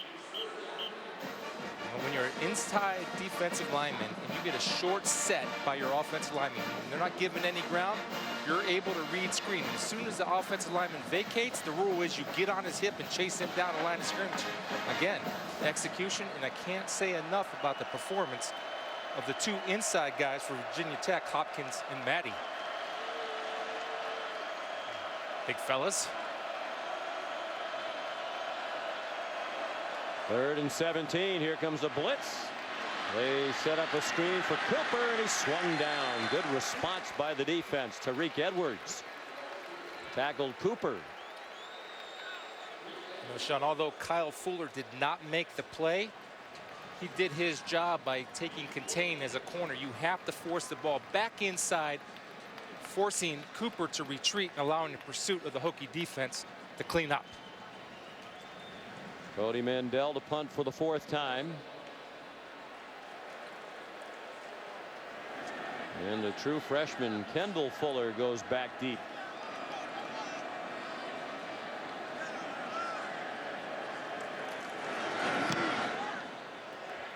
Good kick.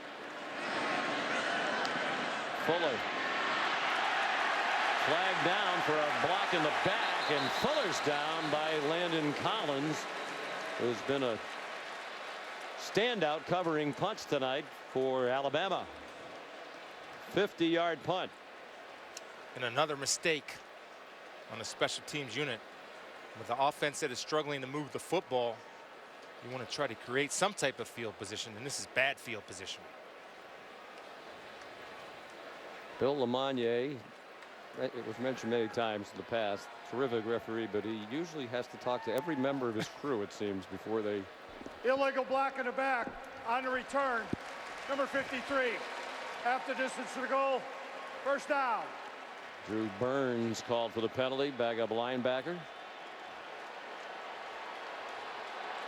So it won't be good field position for Logan Thomas, and he doesn't have good stats. 3 for 14. An interception that was returned by Vinny Sunseri for a touchdown. As we said a couple of times, Chris, in the 1st half, the crowd trying to make it difficult for him. Nobody in that wide receiver corps that jumps out as a playmaker for him right now. Edmonds, big hole and a 1st down to get them out of that hole. As he carried to the 17-yard line. John Fulton made the stop. Over 100 yards in his 1st career game for Trey Edmonds. Against the #1 defense last year in Alabama. Again, taking advantage of his opportunity. You love to see that from a young player. It's very rare to rush for 100 yards against the Crimson Tide defense. That was a gain of 12. He's up to 118.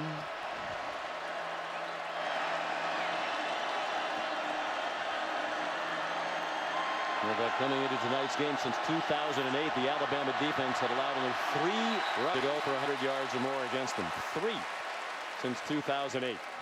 Far and away the best such number in the country. Timeout, Hokies. 3 minutes into the 2nd half.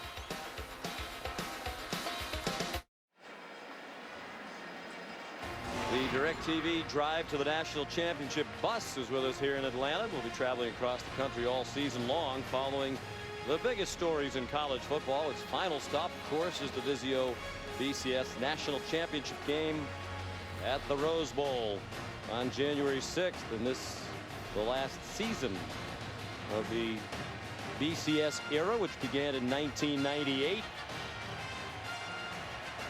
Alabama trying to win its 3rd straight national championship, trying to open its season with a win, leading 28-10 here in the opening moments of the 3rd quarter. On 1st and 10 for Virginia Tech, Trey Edmonds carries to the 24. Gain of 6. Sean, if you're Virginia Tech, you want to get Logan Thomas back on track. Okay, you have to first look at what Alabama's doing defensively. They're playing bump and run, man-to-man coverage. You have to have some type of formation that are man beaters, so you want to run some pick routes, a little bit of a cluster formation, because there's no separation being created between the Virginia Tech receivers and the Alabama defensive backs. Example A.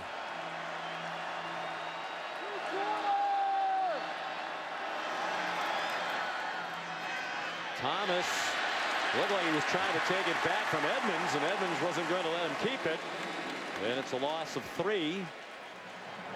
Adrian Hubbard and Ed Stinson combined on the stop for the Tide.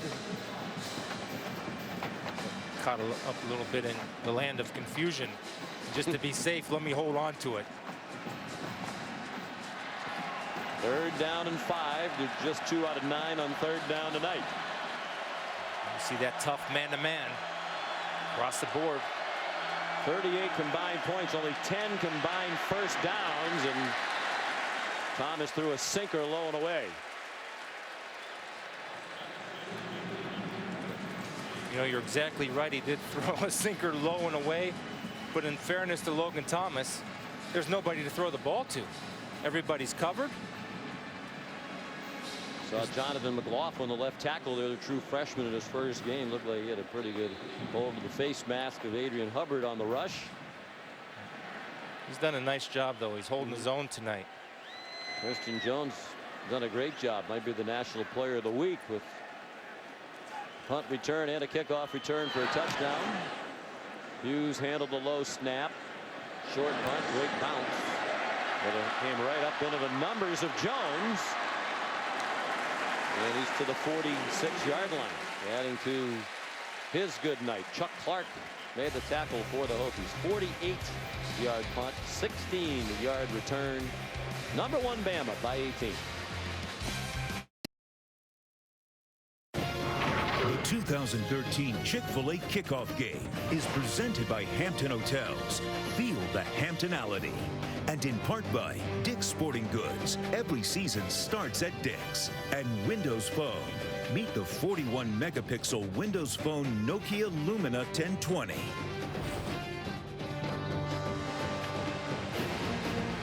Here's a look at a performance and adaptation of the Grimm Brothers Rumpelstiltskin that's currently going on at the Center for Puppetry Arts right here in Atlanta. Since 1978, that center's introduced a lot of visitors, millions we're told, to the wonder and art of puppetry. A.J. McCarron on 1st and 10 from the 45, trying to pull the string on a deep ball. Overthrew DeAndrew Wright. We didn't know that our apparently these are from the Center for Puppetry. Would you like to beat me for a minute and say something really stupid? No, I would like to say that I've always been wanting to do something to you for a very long time. There, maybe I could. That is That's not a great very puppet. nice. That is not very nice. I'm Chris Spielman, and I really just want to go out and hit somebody right now on that field. I've got a lot of pent-up aggression. But I'm not sure I like the likeness. You look good. Yours looks a lot like you, but mine. Does Shannon have a puppet? What do you guys think? Mari Cooper. Oh, yeah, that's you. I can't hold the mic and pull the string, but I've been dodging cars for a few years, and now I'm dodging receivers. See, How's that? I didn't even notice the string. They literally surprised us with this and handed it to us during the break. I didn't know that if we pulled the string, the mouth moves. Oh. I want to know how they knew I was going to wear purple today. That's good. Saban must feel this way. A lot of times he orchestrates just about everything that happens in the program. He's in control, that's for sure. Your string doesn't work anymore after the violent hit you took. Yeah, that was very violent. 3rd and 6, McCarron, incomplete. The Virginia Tech defense holds again. Intended for Cooper's, had a frustrating night. And I think even though they're ahead by 18, the Tide fans watching this are being a little concerned about the offense. Doesn't look good. No, and I think if you would ask Nick Saban what's the problem, or how would you break down this game so far, it's not clean. And right there, J.R. Collins for Virginia Tech, number 42, forced an early throw by McCarron, and he could not get his left foot going to the target. That's why the ball was low and away. Looks like they might be coming after this punt. Nobody back deep for Virginia Tech. Mandel does get it off. I don't agree with that, Sean. I think you have somebody back there worked out for him, but you want to save yards and save field position as much as you can. Denzel Duvall downed it near the 18-yard line. Here's Reese. All right, Sean, Remember a couple years ago, Oregon State started the season, lost to Sacramento State. Well, they're playing Eastern Washington, number 4 in FCS, and Eastern Washington's up. Vernon Adams hitting Cooper Kupp for the touchdown. It's 29-17 at halftime. Wow. Just a big surprise last night. Perhaps not as big a surprise to some, including Lou Holtz, who called it. North Dakota State beating Kansas State. Edmonds slipped as he took the handoff. John Fulton there for the Alabama defense. They're starting to dial up a little bit of pressure. And it's tough to run when you cannot block a blitzing corner. And a lot of times you'll see that corner blitz when it's on the hash mark because it's a short distance for a player like Fulton to go to close the gate. He's physical. I really like him at corner. Alabama's won its last 11 season openers. Play action pass. Thomas, can he finally find somebody open? No, he stumbled as he went to dump it off for Edmonds. I don't know where the answers are going to come in terms of the wide receiver group for Virginia Tech. Just the good news, Chris, is after today, their schedule gets a lot easier. They're not going to be facing the Alabama defense. These receivers will have a better chance of getting open in the next 3 weeks. They play Western Carolina, East Carolina, and Marshall, where they bounce into ACC play when they come back here to Atlanta to play Georgia Tech in less than a month. Thomas 1 for his last 13. This is 3rd and 11. There's the deep ball, and it's batted away from Knowles by Dion Blue.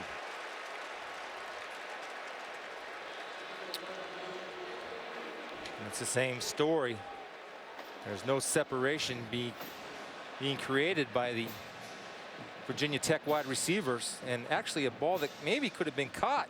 And Blue was able to get that left hand in there to just distract and deflect. A.J. Hughes, his 8th punt. Christian Jones back deep. Average 47 yards per punt inside the dome here tonight. Fair catch signaled and made by Jones. Going to mark it near the 35-yard line. Well, Christian Jones is finding success tonight. The special teams areas brought to you by Expedia. First score of the night. 72-yard punt return for a touchdown just 1 minute and 39 seconds in to make it 7-0 Alabama. And then he did it again with a kickoff return. The final score of the first half that made it 28-10. He went 94 yards when the Hokies thought they had him bottled up. Yeldon is the running back. 2 tight ends for the Crimson Tide. TJ's ahead to the 38. He says it's his goal to be the best running back they've ever had, and they've had a steady stream of talent in recent years. Mark Ingram, Trent Richardson, Eddie Lacy. A lot of times the last few years they've worked in tandem. Last year Lacy and Yeldon, a terrific duo. Looks like they're still trying to figure out who might be the guy to step in with some regularity behind Yeldon. Right now it's Alti Tenpenny, a true freshman. I believe they have some talented young people behind him. The game's been so tight. They've had Yeldon in there for most of it, and Tenpenny gets a rude welcome to college football. Gang tackled, led by Jack Tyler and Daddy Nicholas. And the thing is that Virginia Tech is daring Alabama to throw the football. It's just a battle of wills. It's almost like Alabama's offense is being stubborn. They have one safety about 15 yards deep, both corners pressed, and 8 guys in the line of scrimmage. And they're refusing to challenge Virginia Tech. Now, it's going to come, but right now, they're playing right into Virginia Tech's hands, making it easy to defend a run. 3rd down and 11. Good protection from this new offensive line. And now McCarron running for his life and taken down from behind. Nigel Williams. Freshman from Richmond with the 3rd sack of the night for Virginia Tech. Well, actually, Virginia Tech is sitting in a zone right now. But the key is they don't cover just space. They're all jumping men. And by the time a guy broke open, Williams was there to close the deal on A.J. McCarron. So Mandel punts again. Time they set up for a return. Kendall Fuller hoping for a block, and he got one. Got one from his brother Kyle. And then the ball lowered the boom on his younger brother. Heavy hitting on both sides and all of it legal. Oh, big brother protection. Can't get two though. Landon Collins took the blow for Alabama, and then the ball responded for his teammate.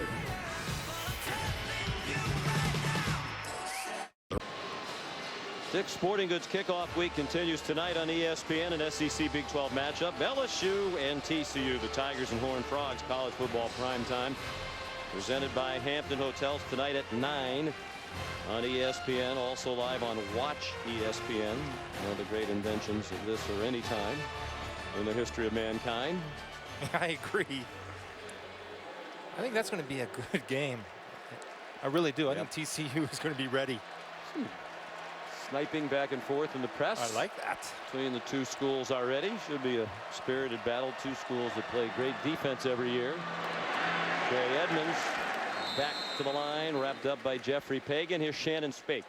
Well, Sean, as you can imagine, it really is a tale of two games down here on the Virginia Tech sideline. You have the defense that is just full of energy and excitement. The offense, on the other hand, it's very calm over there. And watching Jeff Grimes, he's really calm when he's talking to his offensive line. And Frank Beamer had said that he wanted to use this game as a learning experience because it's such a great team to expose what they need to work on. I don't think the offensive line's been a problem tonight. I think the offensive line has played pretty well. There's just no threats in the receiver area. Going deep, and nobody open. And people stumbling and fumbling, and no complete pass rather. Carlos Parker, they try a new guy, a true freshman, is trying to get deep, but he started stumbling around near midfield. Their feet are going to get caught up, but again, you see the tight coverage. Not only by Virginia Tech, but these two corners from Alabama, outstanding all night. There's a flag down on the near sideline near the 27-yard line, just past the line of scrimmage. We have an ineligible receiver. Number 18, he was covered downfield. That penalty's been declined. 3rd down.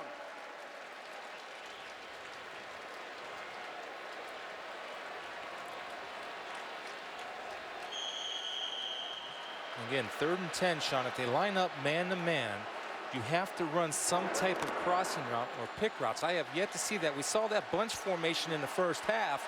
We have not seen that in the second half. That's what will help you create separation. Only 4 first downs for the Hokies. 6 minutes to go, 3rd quarter. Blitz on 3rd and 9. Edmonds trying to run through it and can't. Across the line, and that's all. Ed Stinson, the primary tackler. And another 3 and out for Virginia Tech. They managed to rally late last year, Chris, won their last 2 regular season games to get to 6-6 and become bowl eligible for the 20th year in a row, and then won the bowl game against Rutgers.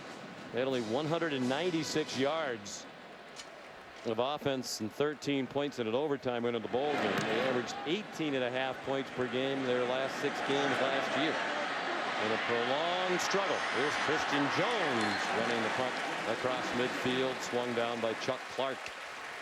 Jones continues to have a big night, as does Reese Davis. Sean, in the offseason, Mike Leach said the bottom of the Pac-12 was better than the bottom of the SEC, and here's the game to settle that dispute. Washington State against Auburn. Wazoo is up 7-0. Trey Mason scored for the Tigers. It's on ESPNU early 2nd quarter. Gus Malzahn's team up by a single. Interesting comment from Mike Lee. Oh yeah, they're always interesting. I was going to say, Coach. He's an interesting guy. 19-yard punt return by Jones has McCarron in the offense in plus territory. After the 6th 3 and out of the night for Virginia Tech. McCarron just 9 out of 19 for 72 yards. Yeldon broke the tackle. And as the first down, it seems, Jack Tyler knocked him down from behind. And they are going to move the chains. First down, Alabama on a 10-yard run. Derek DiNardo coming off the field for the Hokie defense, backup linebacker. And Yeldon knocked his helmet off, and again, one of the strengths of T.J. Yeldon, yards after contact, and ran right through the arms and helmet of DiNardo.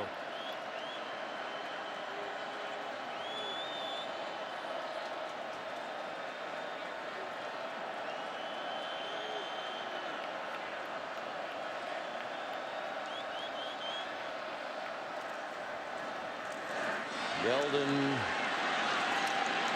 tried to fight his way back to the line of scrimmage, but didn't get there. Tariq Edwards, Luther Maddie blew up that play. And here are the numbers for Alabama last year. They had one of the best offensive seasons in school history, but way off those numbers tonight against this very good Virginia Tech defense. It's almost like they're stubborn and saying, we're going to run the ball and we're going to run the ball. And I'm telling you, they'll be able to run it if they take some shots on first down, not second and long or third and long. Throwing the football.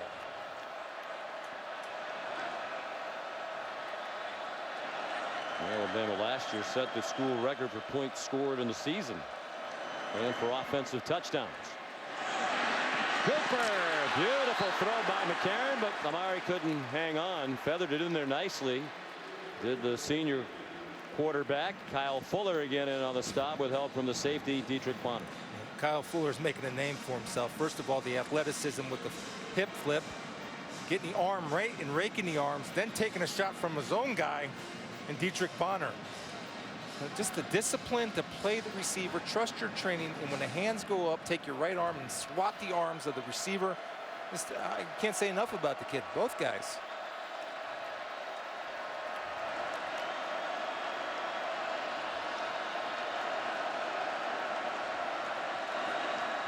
Blitz coming. McCarron saw it coming. Here's the man open. Jones is in the end zone again.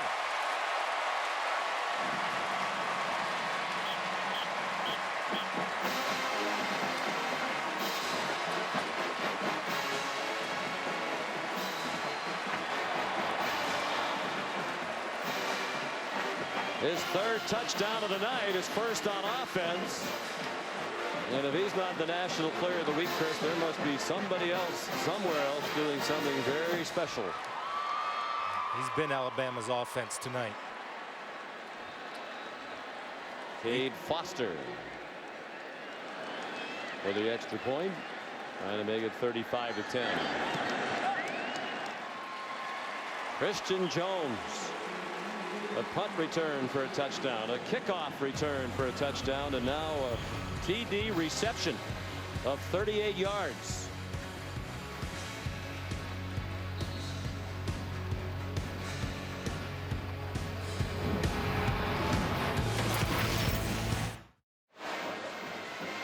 Allstate is celebrating its 9th year sponsoring the Good Hands Field Goal Nets. Allstate makes contributions to participating universities' general scholarship funds for each field goal and extra point kick. To date, Allstate has contributed more than $3 million in scholarship funds. Christian Jones has earned his scholarship tonight. Junior from Adamsville, Alabama, 3 touchdowns. And the lead is 35-10. Even with that touchdown, still just 163 yards of offense for the Crimson Tide. Adam Griffith to kick off. Darian Green, Chris Mangus back to field it for the Hokies. This is Green, a freshman from Portsmouth, Virginia. And he did well to get across the 20. It looked like they might hem him in inside the 10. Well, if you can't get Fuller, let's get Fry, number 26. If you're going to play man-to-man with no safety help, You cannot give a free release to the inside slot receiver. There's no contact, no disruption of the route, and when you have an explosive player like Christian Jones, you're putting yourself at a disadvantage at the snap of the football. You don't disrupt him, he's going to run right by you. He should know that. He's already had touchdown for a kickoff and a punt.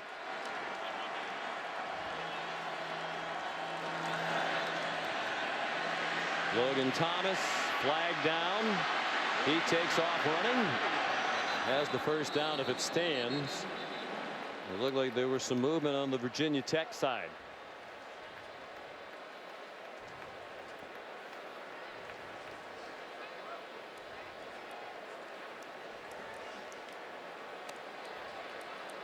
Illegal motion, offense, number 18, 5-yard penalty. Repeat first down. DJ Coles guilty of the penalty. Well, that's the night for Christian Jones. 3 touchdowns. 2 of them on special teams. It's nice to have him coming off the bench on offense, isn't it, with the fresh legs? That's the depth that Alabama has at their skill positions. 6th penalty against the Hokies. Alabama's been flagged just twice. In the last 4 years, Alabama, the 2nd least penalized team in the country.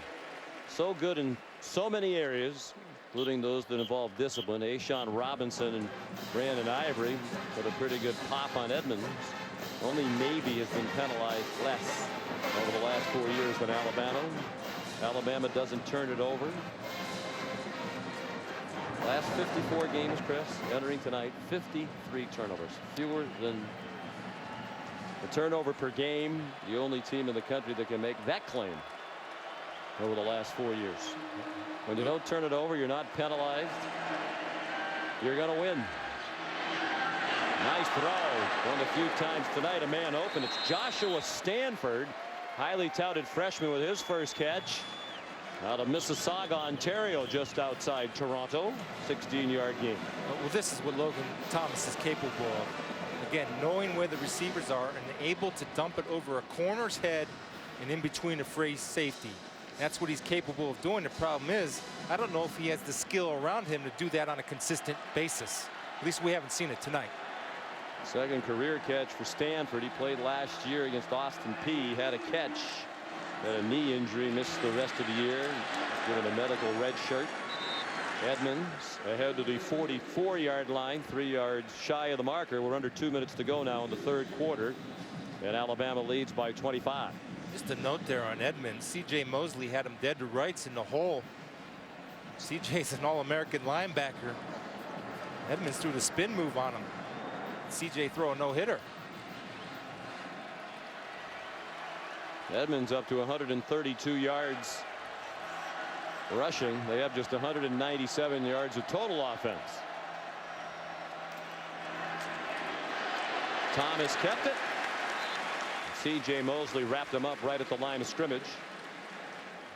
Like all great players do, miss a tackle, you make amends by getting a big 6'6" Logan on the ground. Well, he said he thought about coming out in the NFL draft at the end of last year, meaning they would have had 10 players drafted.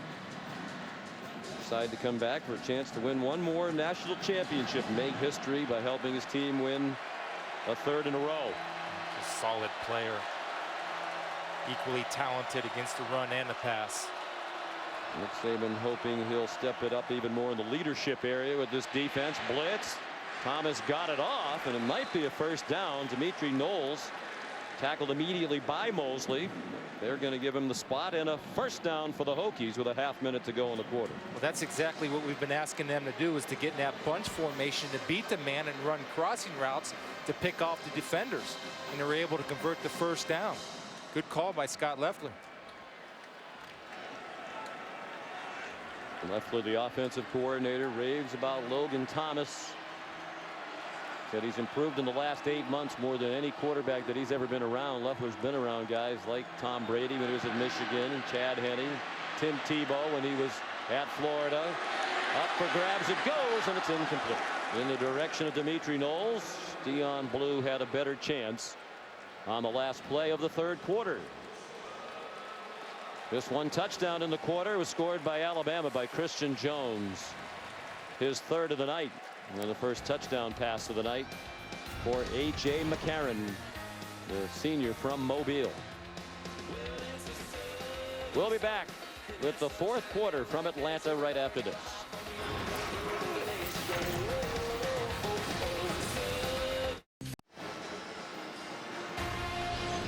Welcome back to ESPN College Football Prime Time and the Chick-Fil-A Kickoff Game presented by Hampton Hotels from the Georgia Dome in Atlanta. 35-10 Alabama. This has been a busy building the last few days. Falcons played an exhibition game here Thursday night. Georgia State was in here last night for its opener, lost to Samford. And now this neutral site game. Virginia Tech and Alabama. Frank Beamer might not want to play more of these neutral site openers. It's the fifth time they've opened in a neutral site game. They've lost the previous four.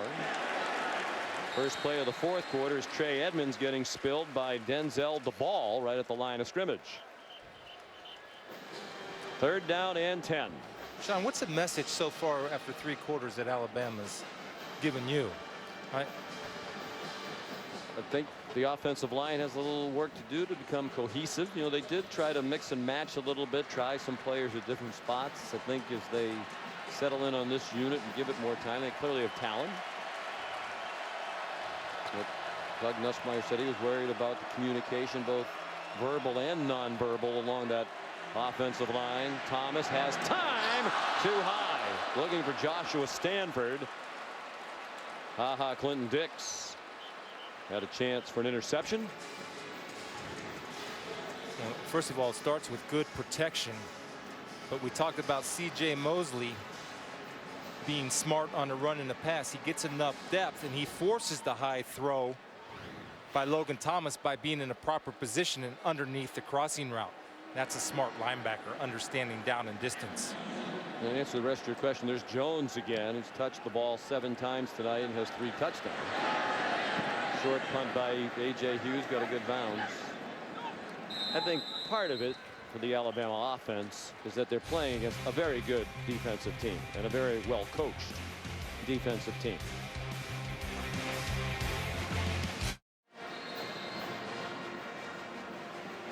Sean McDonough, Chris Spielman, Shannon Spake back at the Chick-fil-A kickoff game at the Georgia Dome in Atlanta. Down on the sidelines there, Mark Ingram, Julio Jones. Of course, Julio plays his home games here in the Georgia Dome for the Falcons. They're going to open their season against each other.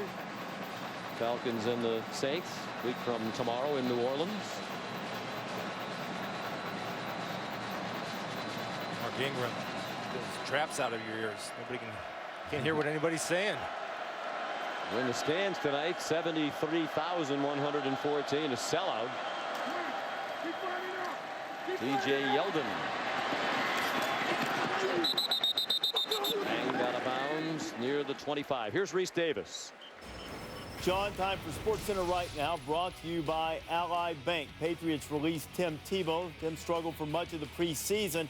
Now, he clears waivers. He'll be a free agent and eligible to sign with any team that chooses to sign him. Johnny Manziel made his return in the second half against Rice. Hit 6 of 8 for 3 touchdowns. Also got an unsportsmanlike conduct penalty. SportsCenter's on ESPN News. It'll roll around 10 Eastern.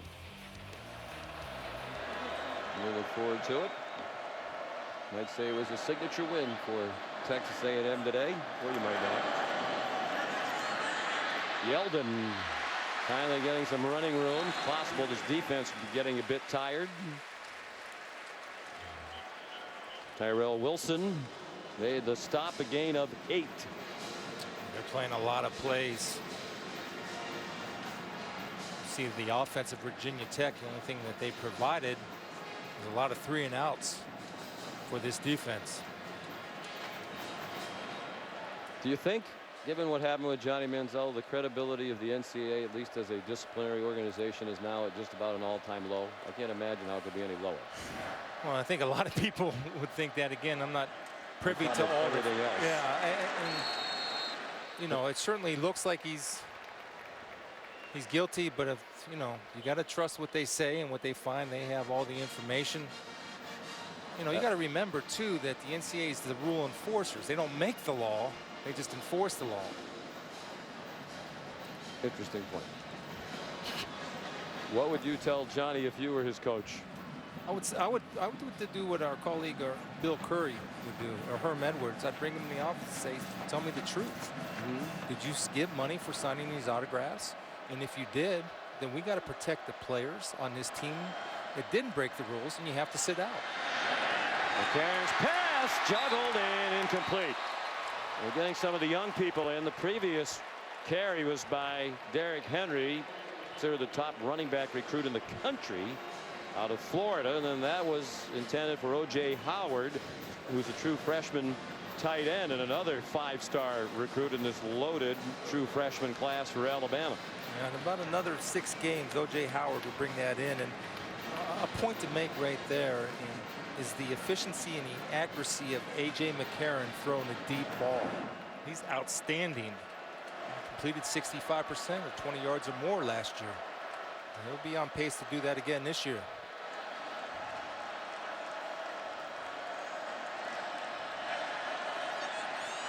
McCarron just dumps it off, threw it away as he was under pressure. And they're going to flag him now for intentional grounding after some consideration by the officials. Wanted to make sure they got it right. Now you see the conversation between Henry and McCarron. I guarantee you a true freshman. Grounding. Number 10 in the offense. Spot foul. Lost the down. 4th down. Is being taught about pass protection. A.J. McCarron was telling him where you need to protect, because that's where a lot of true freshman running backs come in, as they struggle in pass protection. Henry, the all-time leader in high school football and career rushing yards, more than 12,000 yards. Yulee High School in Florida, over 4,200 yards alone last year. Slowed by the injury. Fractured leg in the spring, didn't play in the spring game. Mandel got it off. Tyshawn Jarrett tackled immediately. Well, the Alabama special teams for the most part have been outstanding. Landon Collins the tackle. 12 minutes to go here in Atlanta. The 2013 Chick-Fil-A Kickoff Game. Brought to you by Chick-fil-A. We didn't invent the chicken, just the chicken sandwich. And Cadillac.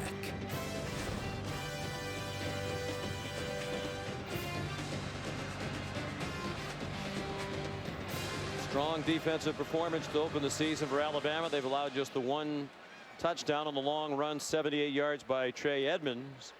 Here are the numbers over the last 4 seasons. The defense has given up 61 touchdowns.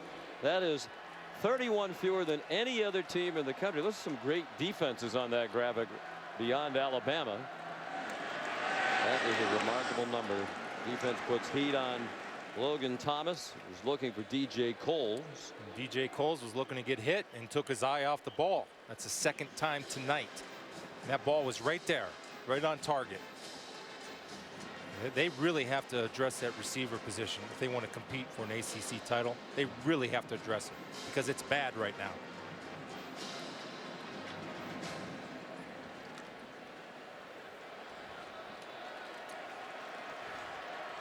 Good news is their schedule is very easy. They don't have another ranked opponent on their schedule. Virginia Tech, as of right now, it's a chance that some ACC teams could move into the rankings. There's another drop ball by DJ Coles. Had an awful night. Mentioned the non-conference schedule, 3 more games. They'll be favored in all 3 of them, and then they jump into ACC play. But as you can see, they don't play Florida State. Clemson's not on that list. 2 teams that are in the top 11 in the country right now. I think at some point Miami's going to move into the rankings. That's a program moving back in the right direction under Al Golden. Agreed. 3rd down and 10. Thomas managed to stay on his feet and got it off in time for another drop. This one in the flat. Xavier Dixon applied the pressure that time. Logan Thomas is 5 for 25 passing tonight for 59 yards and an interception. And to be fair, I mean, there's some passes that he's missed, but there's also times where there's no separation created. He has no targets to throw to. In just this last series, we saw 3 drops where the ball was on target. Alabama giving some other people a chance to participate. D. Hart now back for the punt. And he's smothered immediately by Chuck Clark, who's had a good night covering kicks. That was the 11th punt of the night for Hughes after the 8th 3-and-out for the Hokie offense.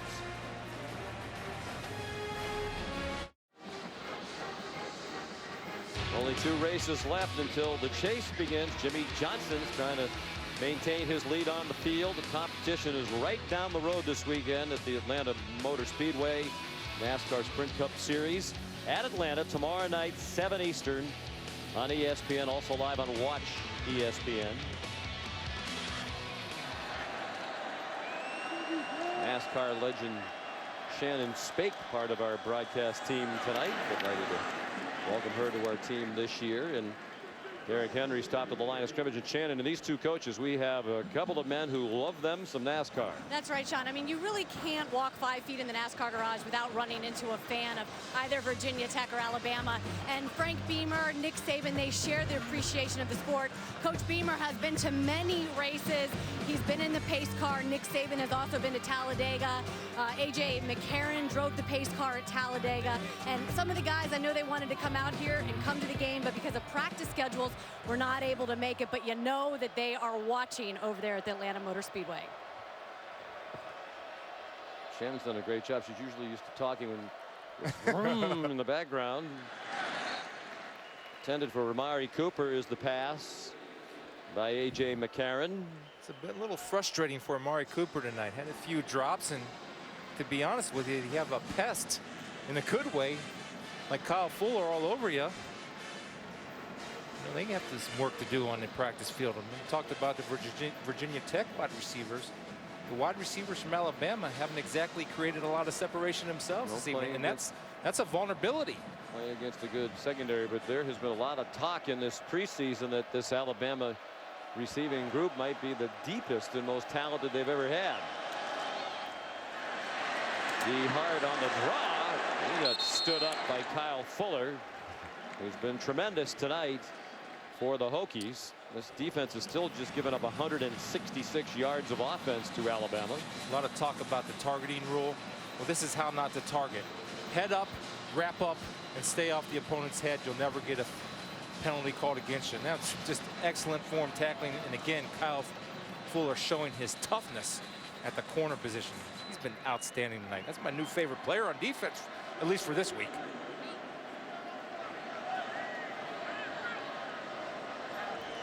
Cody Mandel the punt. Wow. There's a shot out of a cannon. Tyshawn Jarrett. Got a good block. No flags down. And he's wrestled down by the punter, Mandel. On the far sideline, I think the Hokies thought there should have been a face mask tacked on to the end of that as well. I was going to say it looked like he outkicked his coverage, but there were Alabama players down there in coverage. They just couldn't get Jarrett. Yeah, rule 1, you never want to give up contain, and this that little move right there gets the contain or the outside defender sucked in, allowing the sidelines open for Jarrett. Mandel with the punter throwing a little nasty on him. Even the punters are good tacklers at Alabama. 61-yard punt, 43-yard return.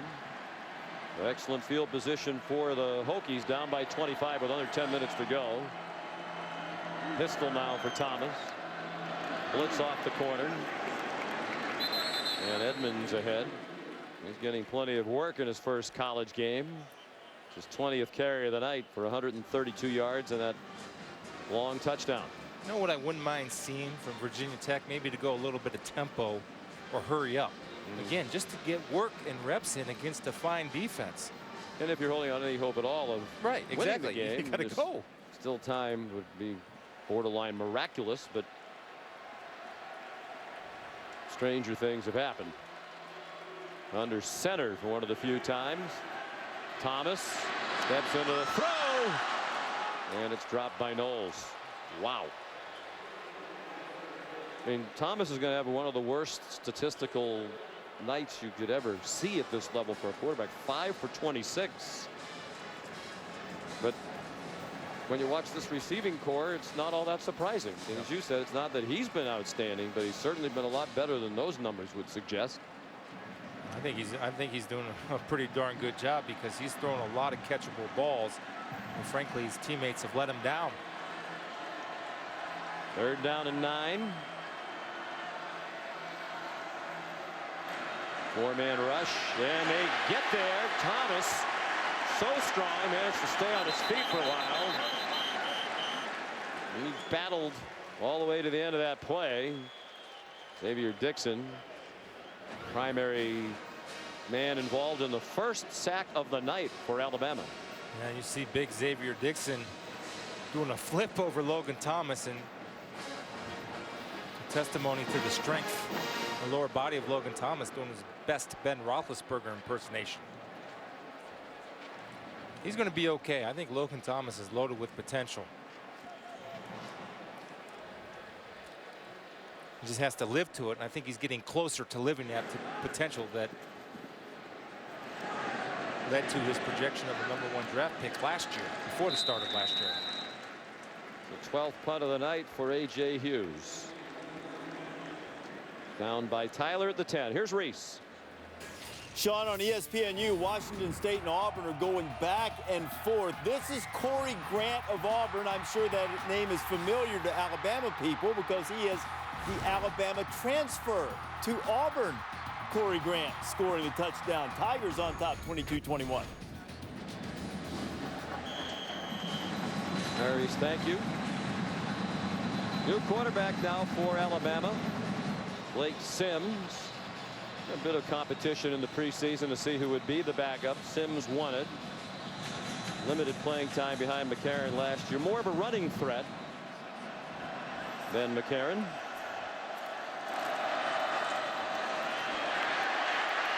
There's Tenpenny. Alty Tenpenny, true freshman from North Little Rock, Arkansas, run out by fellow true freshman Kendall Fuller at the 30. 20-yard gain.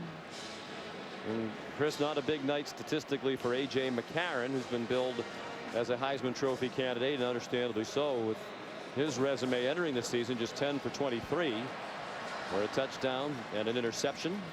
110 yards. Really one bad pass by A.J. was the interception by Kyle Fuller. But other than that, I think A.J. suffered from a little bit of the drops by his wide receivers. A little more pressure than he's accustomed to behind this remade offensive line, losing 3 stalwarts off that team that won the championship last year. Tenpenny taken down by Derek DiNardo, about 1.5 yards short of another first down. Dick's Sporting Goods kickoff week continues tonight at 9 o'clock on ESPN. SEC Big 12 matchup, number 12 LSU takes on 20th ranked TCU, presented by Hampton Hotels on ESPN. 9 o'clock tonight, also live on Watch ESPN. So less than a half hour away from the start of that game. We're told the kickoff will be at 9:11. You want to take a nap for a half hour or so, get up at 9:10. Jack Tyler, another tackle on Tenpenny. He's a good player too. I'm really impressed, Sean, with the performance of the Hokie defense, and frankly I don't know why I'm surprised. They're well coached under Bud Foster, 9 returning starters, and they play with great effort.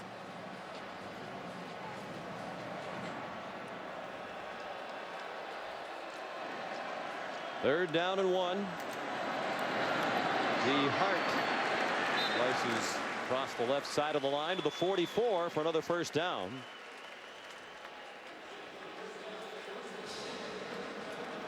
Well, we mentioned 8 straight seasons, Chris, of 10 wins or more for Virginia Tech. Streak that ended last year. They went 7-6. They were the only team in the country that won at least 10 games over that 8-year stretch. If they have another so-so year, you start to fight the perception battle. Oh, the program's slipping, and then they'll be talking about Frank Beamer's in his late 60s, and maybe it's time to consider a change. Well, I think Frank Beamer's earned the right to be there as long as he wants to be there. Sims runs out of bounds. Well, he is most certainly going to be in the Hall of Fame. Both of these coaches are locks, and there's no way that you could keep either one of these two coaches out of the Hall of Fame, which is moving here to Atlanta. Will open in the fall of 2014. Prior to Frank Beamer, they won 53% of their games. Under Frank, more than 67. 10 wins in 13 of the last 17 years. If you think about after 6 years, Chris, he was 24, 40, and 1. In his 6th year, they went 2-8-1. A lot of people calling for his head. And a lot of us never would have heard of Frank Beamer. Dave Brain was the athletic director. He believed in him. He gave him another chance. He went 9-2 the next year. And started 20 straight winning seasons in Blacksburg. One of the great coaches of his time, the winningest coach in the country right now with 258 wins. You know, if you look at it from analyzing this football team, and we've said it all night, they need to upgrade their recruiting as far as skill positions. They're not very talented at the skill positions. Obviously, their offensive line has held up well tonight. The true freshman McLaughlin has played excellent for a true freshman. The defense is the typical Virginia Tech defense. Where they lacking is the skill positions on offense. And they've lost some people due to injury and for disciplinary reasons at the skill position. Sims yanked down by Deion Clark. Luther Maddie, who's still in there at defensive tackle, and Alabama, after crossing midfield, will punt with under 5 minutes to go. Virginia Tech has dressed 29 freshmen tonight. They're true freshmen or redshirt freshmen. Very high number, and Frank Beamer does believe there is a lot of talent in that freshman class. Certainly seen it tonight from Kendall Fuller. Mandel punting for the 9th time. Still only 17 first downs combined between these two teams. Fair catch made by Tyshawn Jarrett at the 9-yard line.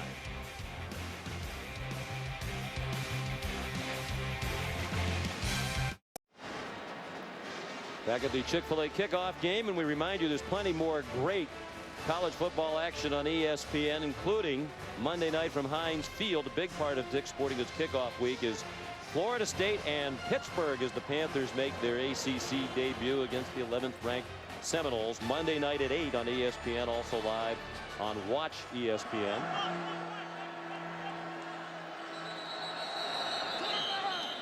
New quarterback is in, Mark Leal in for Logan Thomas, and a flag before they can snap it. Illegal substitution.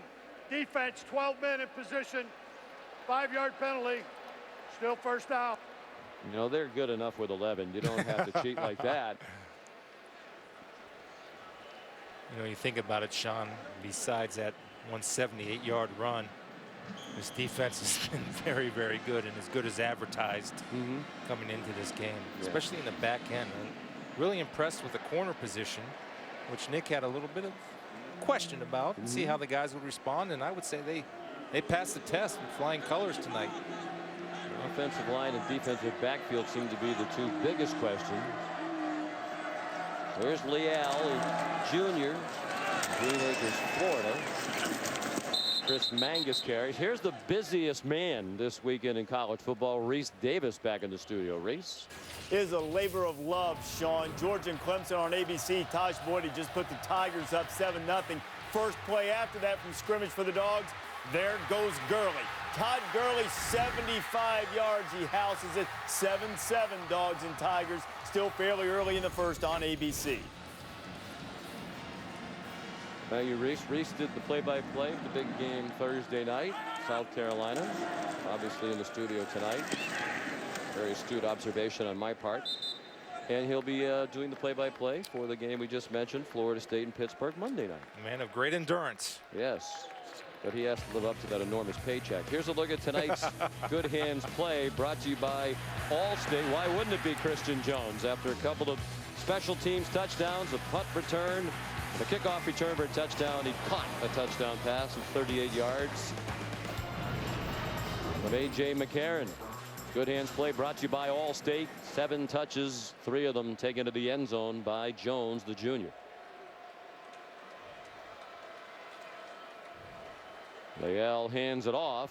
Mangus got flattened by another true freshman, Jonathan Allen. Well, we mentioned Virginia Tech's schedule hereafter is favorable, and it really is true for Alabama as well. They have the much anticipated game in 2 weeks against A&M as they try to avenge last season's only defeat. But then you look down, you don't see another number next to an opponent. Well, number 12 LSU. No Georgia in the regular season. No Florida, no South Carolina. Imagine they'll be a double-digit favorite in most of those games. Well, we're told probably every one of those, except the Texas A&M game coming up in 2 weeks. Nick Saban said he really wasn't thrilled to have that off week. Some might say you have the extra week to work out some of the problems that you saw here tonight and get ready for that one, but he'd rather just go ahead and play. What about Texas A&M? You had a chance to watch a little bit of them today. They'd like to think they're a national championship contender. Do you think so? Well, I don't think so, because I think they struggle a little bit on defense. Now, if they can improve defensively with Johnny Manziel and an explosive offense, anything can happen. But in order for them to get into that conversation, they have to improve on the defensive side of the ball. Well, most believe primary threat to the throne for Alabama is your alma mater, Ohio State. Looked good in spots today, had a couple of bad moments, some turnovers that were costly, particularly early in that game. They got 1 first-place vote in the preseason AP poll. Georgia got the other of the 2 that did not go to Alabama, which got 58.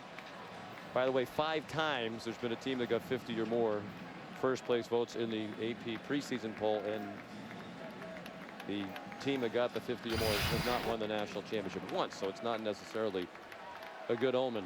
To me, your alma mater has a lot to prove. I know they were undefeated last year, but sneaked by in a lot of games against lesser foes, and I'm not a believer yet. I think they have a shot. Yeah. Well, I don't think Urban Meyer's a believer yet. They have to still prove it, and they have to get better, and their defense struggled at times, and they're a team that usually gets better defensively. And you talk about Alabama, and there's some issues. I mean, he's going to look at this game like I look at it, and like a lot of people will, that it wasn't clean, it wasn't efficient. Defensively, they're fine, but they're a team, Sean, when he's leading the football team, they will get better each week. And I think, although he said he didn't want that week off between the Texas A&M game, I think he's going to welcome the weekend off, just so maybe they can get a little extra work in, especially on the offensive side of the ball. But if you're a Nick Saban coach team, the one thing you can count on if you're an Alabama fan, they will get better each week. Well, the other team that I like, Sean, is Johnny Manziel in this game last year. The only blemish on Alabama's record last season, November 10th. Johnny Manziel led number 50 in A&M to the upset 29-24. Ryan Swope, a 10-yard touchdown at the time, gave the Aggies a 14-0 lead. Obviously, that was a huge resume booster for Manziel and his Heisman Trophy candidacy. 2 teams I like is Stanford and Oregon. Both of them are very talented. Stanford has an excellent front 7 on defense. They're an old school offense. Everybody knows how explosive Oregon's offense is. But the thing that is going to make them better is that I believe the Pac-12 is much improved from top to bottom. And so they'll get battle tested as the season goes on. And Georgia, if Georgia can hang on against Clemson tonight, it's a big statement. By the way, the punt by A.J. Hughes a moment ago is his 13th of the night. That's 1 shy of the Virginia Tech single game record, a record he does not want to break.